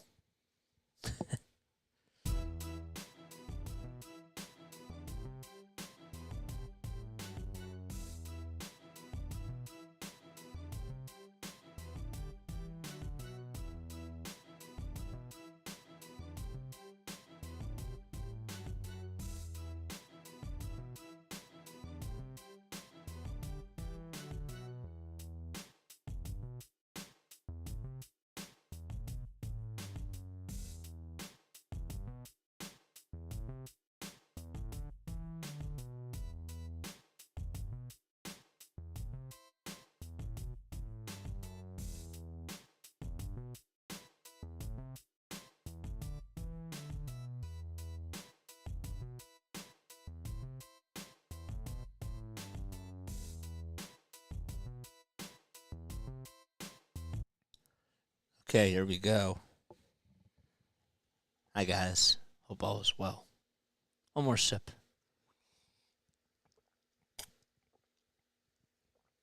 Good. I'm sure FS Podcast is not so happy with how this game is playing out.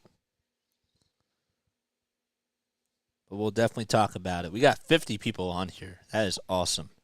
We just continue to grow this channel.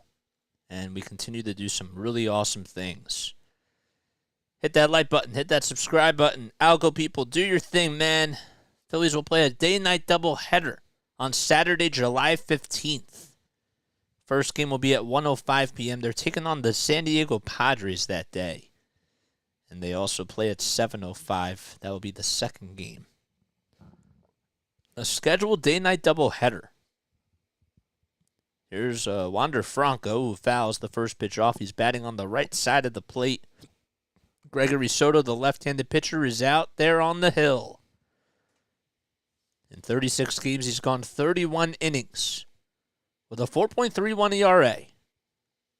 It's fouled off as the 0-1 pitch is hit towards the right field side, and it will find the seats. Franco's 0 for 3 with 2 strikeouts and a ground out today. The 2-strike delivery is inside. Well, according to StatMuse, Bryson Stott hasn't had a 4-hit game this season, but the last time that he had a 4-hit game was on June 8th of 2022.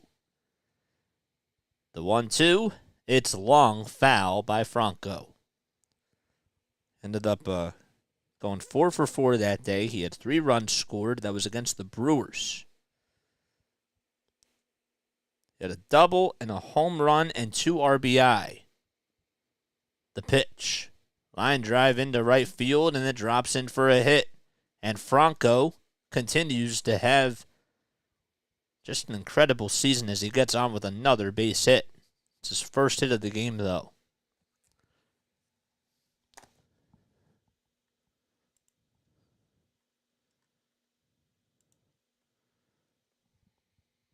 Not wanting to do too much with the pitch. He took it the other way.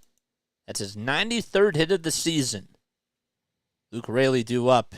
He hits this one out to left field. Schwarber, thankfully, is underneath it. He makes the catch. There's one out. Throw back over to second base is cut off by Stott as Franco stays put at first.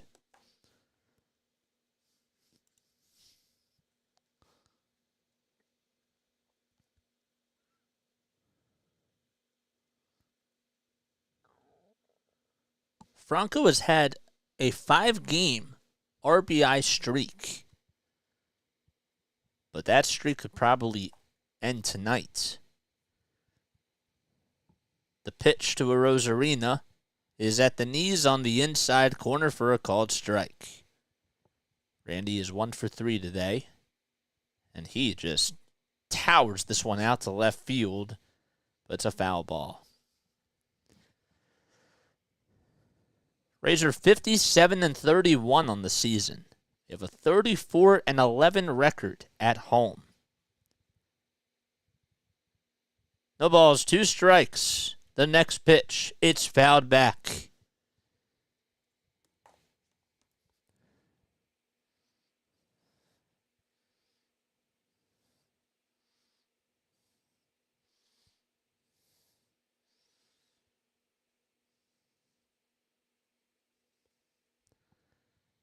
No balls, 2 strikes. The pitch. It is downstairs for ball 2.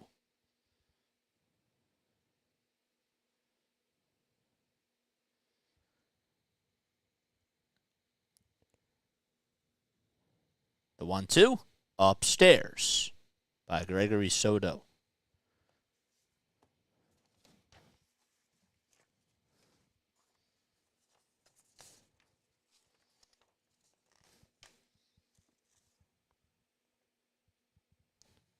Two. Check swing. Did he go?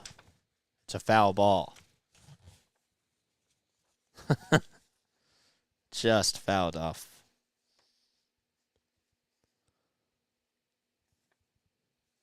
Arozarena has never faced Gregory Soto in his career. 3 balls, 2 strikes to Randy Arozarena. 1 out and a runner over at first. The payoff pitch. Foul ball. Right behind the plate.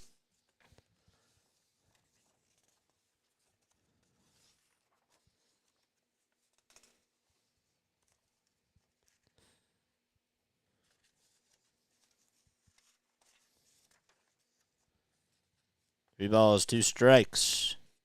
The pitch again. Swing and a miss. A slider in the dirt. and our Rosarina went fishing after it, and there's 2 away.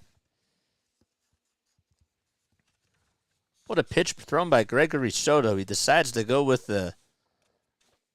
Actually, it looks more like it was a fastball towards the outside part of the plate. But nonetheless, there's 2 outs. So Rosarina's out. And the first pitch to Rayleigh, it gets away, and Franco gets in there safely over at second base. It's a wild pitch thrown by Soto.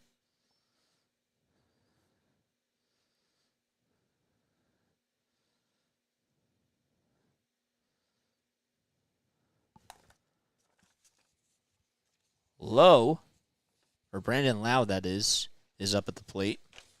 Beg your pardon. The pitch, right down the middle for a called strike. Rayleigh flew out to left field. 2 balls, or 1 ball, 1 strike. And the next pitch. It's a check swing, but the home plate umpire says he went around. I was looking at Lowe's stat line today. He's 2 for 2. And I almost said 2 balls, 2 strikes. That's what it was. The 1-2 delivery off the plate, and Soto gets that one in triple digits as he throws 100 miles per hour. That was 5 doubles, a triples, 9 homers, and 24 walks coming into today. And in 28 of the 51 games that he's played, he's picked up a hit. And in 8 of those games, he's had more than 1 hit. The pitch off the plate as it was wide. It makes the count full at 3-2. On deck is Manuel Margot.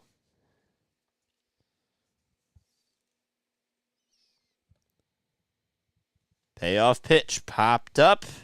Can't even find it. Where is it? It's over towards the first base side. Hall has it and makes the catch. Everybody lost it in the lights, and Hall had it. He made the catch in foul territory, and the side is retired. Time to go to the top of the 9th. Phillies have an 8-4 lead in Tampa Bay.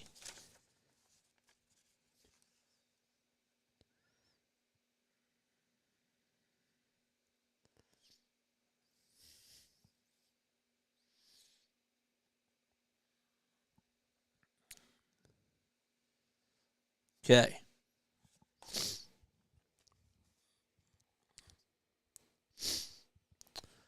Great. Cool. If you guys are brand new to my channel, hit that like button, hit that subscribe button, and be sure to hit the bell icon too. All right, I'll be right back. I'm going to take one more quick step off, but I'll see you guys very shortly.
All right, guys, here we are. Splinter just in time for the W.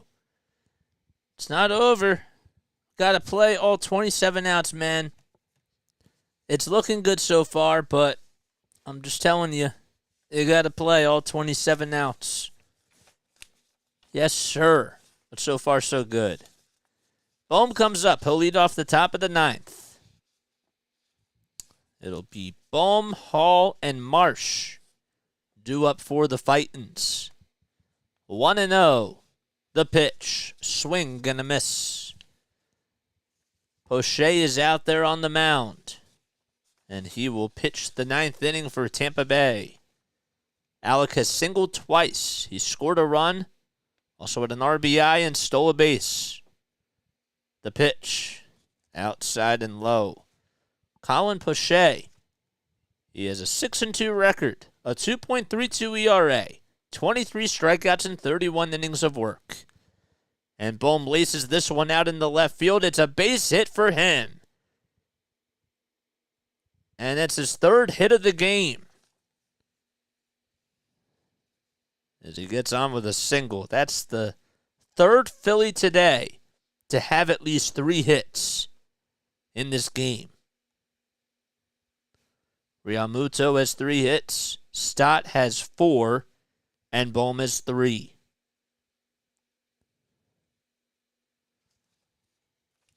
Derek Hall is up next. He's gotten on base twice. He had the RBI single in the second. And he takes that one outside. Also walked and had an RBI too. It's only his second RBI of the season. He's looking for his first home run. But remember, he was on the injured list from quite some time. The pitch. Swing and a miss. Hall, when he got called up last season, he had a pretty big home run streak. And was just hitting a lot of fly balls as soon as he got called up.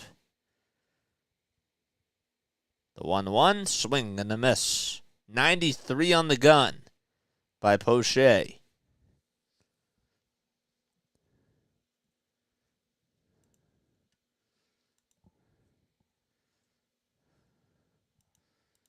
One and 2. Poche kicks, fires, and a called strike 3 at the knees. 94 miles per hour on the four-seamer, and Hall will head back over to the bench.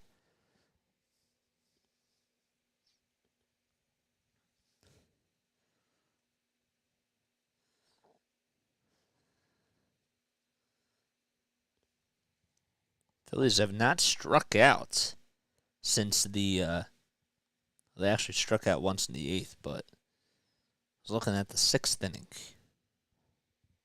My eyes deceived me. Marsh had a 2-run single his last time up. Takes the first pitch down low. The 1-0 count, and swung on and missed. So the Angels have both Shohei and Trout on the injured list. Is that right? Honestly, I saw Trout went on the injured list. I didn't know about Shohei. Shohei had a blister, I remember. But I didn't think that would put him on the injured list. The 1-1, fouled back. This must have just happened. Did that just happen?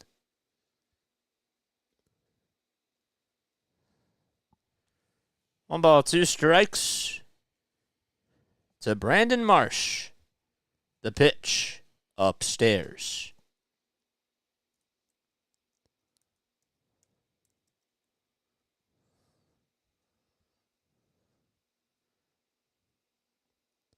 I don't think he went on the injured list. 2-2. Fly ball hit out to left field. It's hooking foul, but Arosarena's there, and he makes the catch. Another nice play by Randy Arozarena. And there's 2 away. It scared me, my guy. No, he didn't go on the injured list, but he had a blister. I remember. See lots of happy birthday wishes. Happy birthday, Shohei Ohtani. 29, man. It's insane. And imagine if he was 20, if on his birthday he went on the IL. I wonder if that's ever happened. What are the odds? You literally go on the injured list on your birthday. Has that ever happened before? It's gotta suck. The 0-1. It's swung on and missed by Kyle Schwarber. Schwarber's the only Philly that does not have a hit today. He's 0 for 5. Everybody else has gotten on base at least once. The 0-2, fouled off behind the plate. In the bottom of the ninth, the Rays will have Margot, Lowe, and Walls due up for their half of the ninth. 0-2 to Schwarber. Bohm at first. The pitch. Fouled off. That fastball was out of the zone, but Schwarber had a defensive swing to stay alive.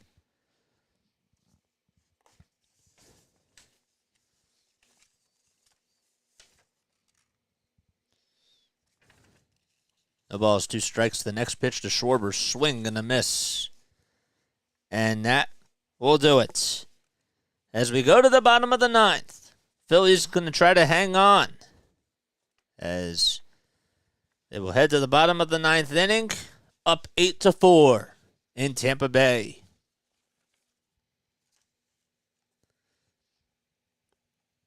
I could not tell who that was.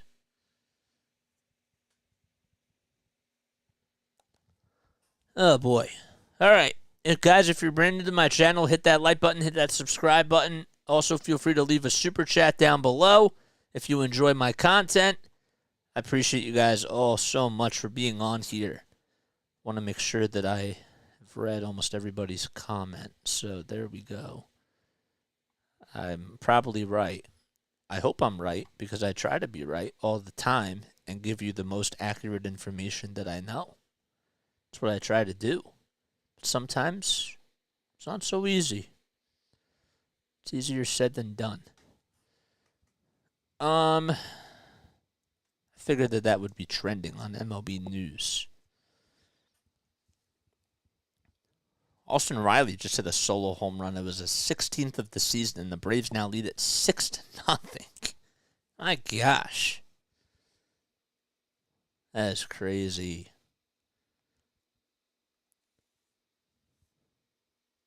This tweet was sent out by MLB Deadline News. They've been very accurate with their stats. But Spencer Steer for the Cincinnati Reds has the 11th highest OPS in baseball as a rookie.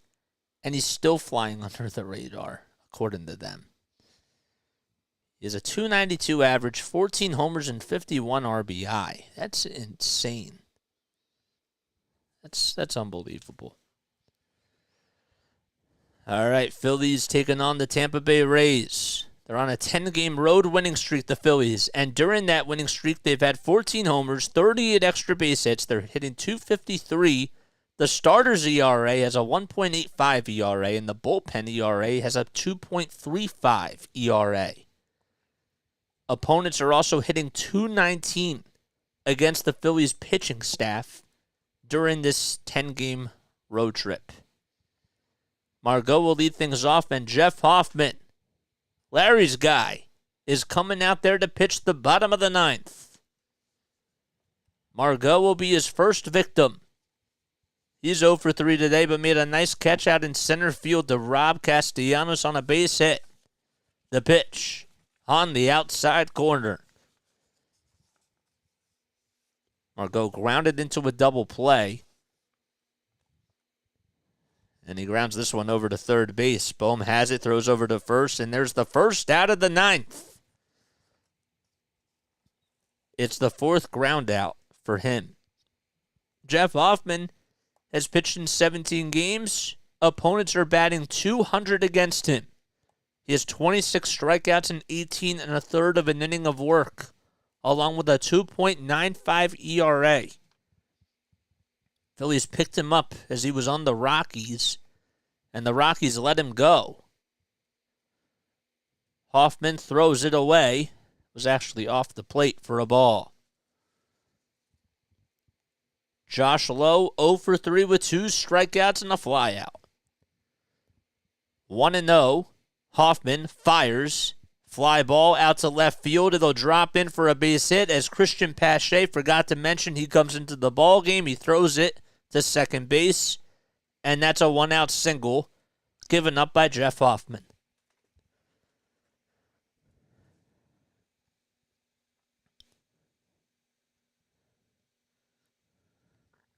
It is 9:17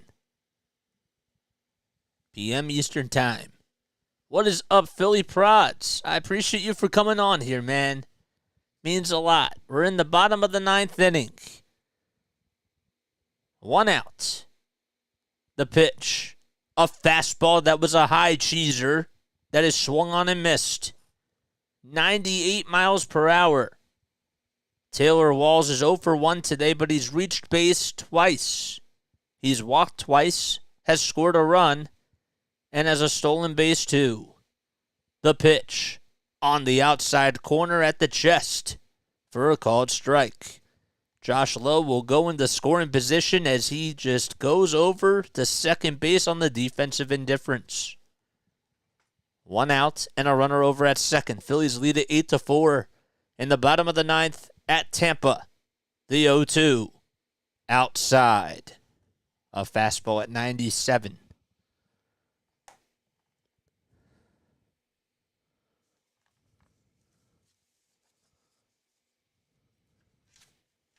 One ball, 2 strikes. The next pitch, swing and a miss. And there's 2 outs. He went with a splitter right down the heart and soul of the plate.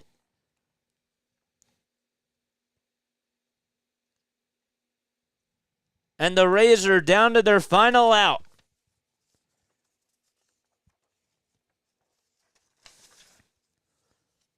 First pitch, line drive into right field. It's hooking foul.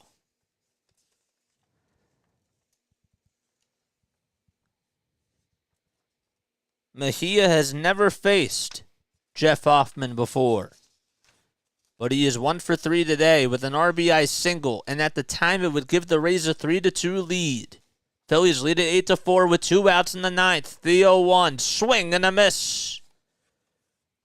The Rays down to their final strike as Philly fans who have come over from all the way from Philadelphia are standing and making their presence well known. The 0-2 popped up and it's fouled behind the plate.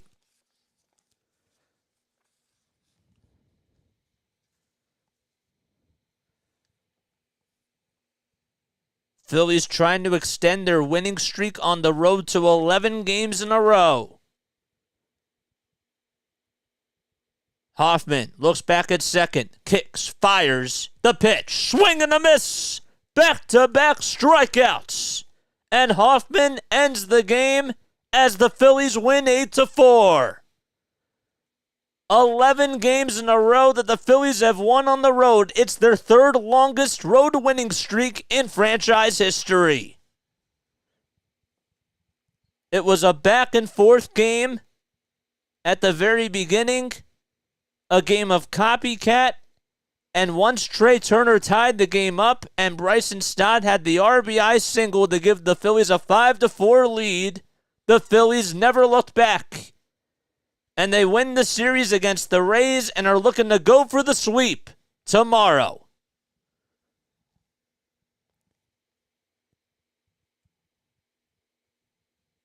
Unbelievable. Stott went 4 for 5 today. He had 3 singles, a double, an RBI, a stolen base, and 2 runs scored. The only player to not get a hit for the Phillies today was Kyle Schwarber, as he went 0 for 6. Everybody else, Trey Turner, you can point out one good thing that everybody else did. Turner had the home run. He had a big single. Castellanos had a solo home run.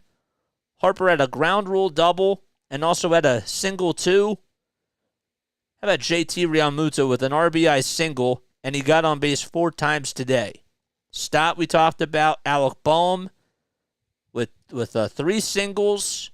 And he goes 3 for 5. He had a big RBI single. Derek Hall had another nice RBI single. And Brandon Marsh with the 2-run single that he had. Incredible. 17 hits for your Philadelphia Phillies tonight. They win 8-4. And they will be back on tomorrow to face the Tampa Bay Rays for the 3rd and final game of the series. I will mention that the Marlins do have an 8-7 lead against the St. Louis Cardinals.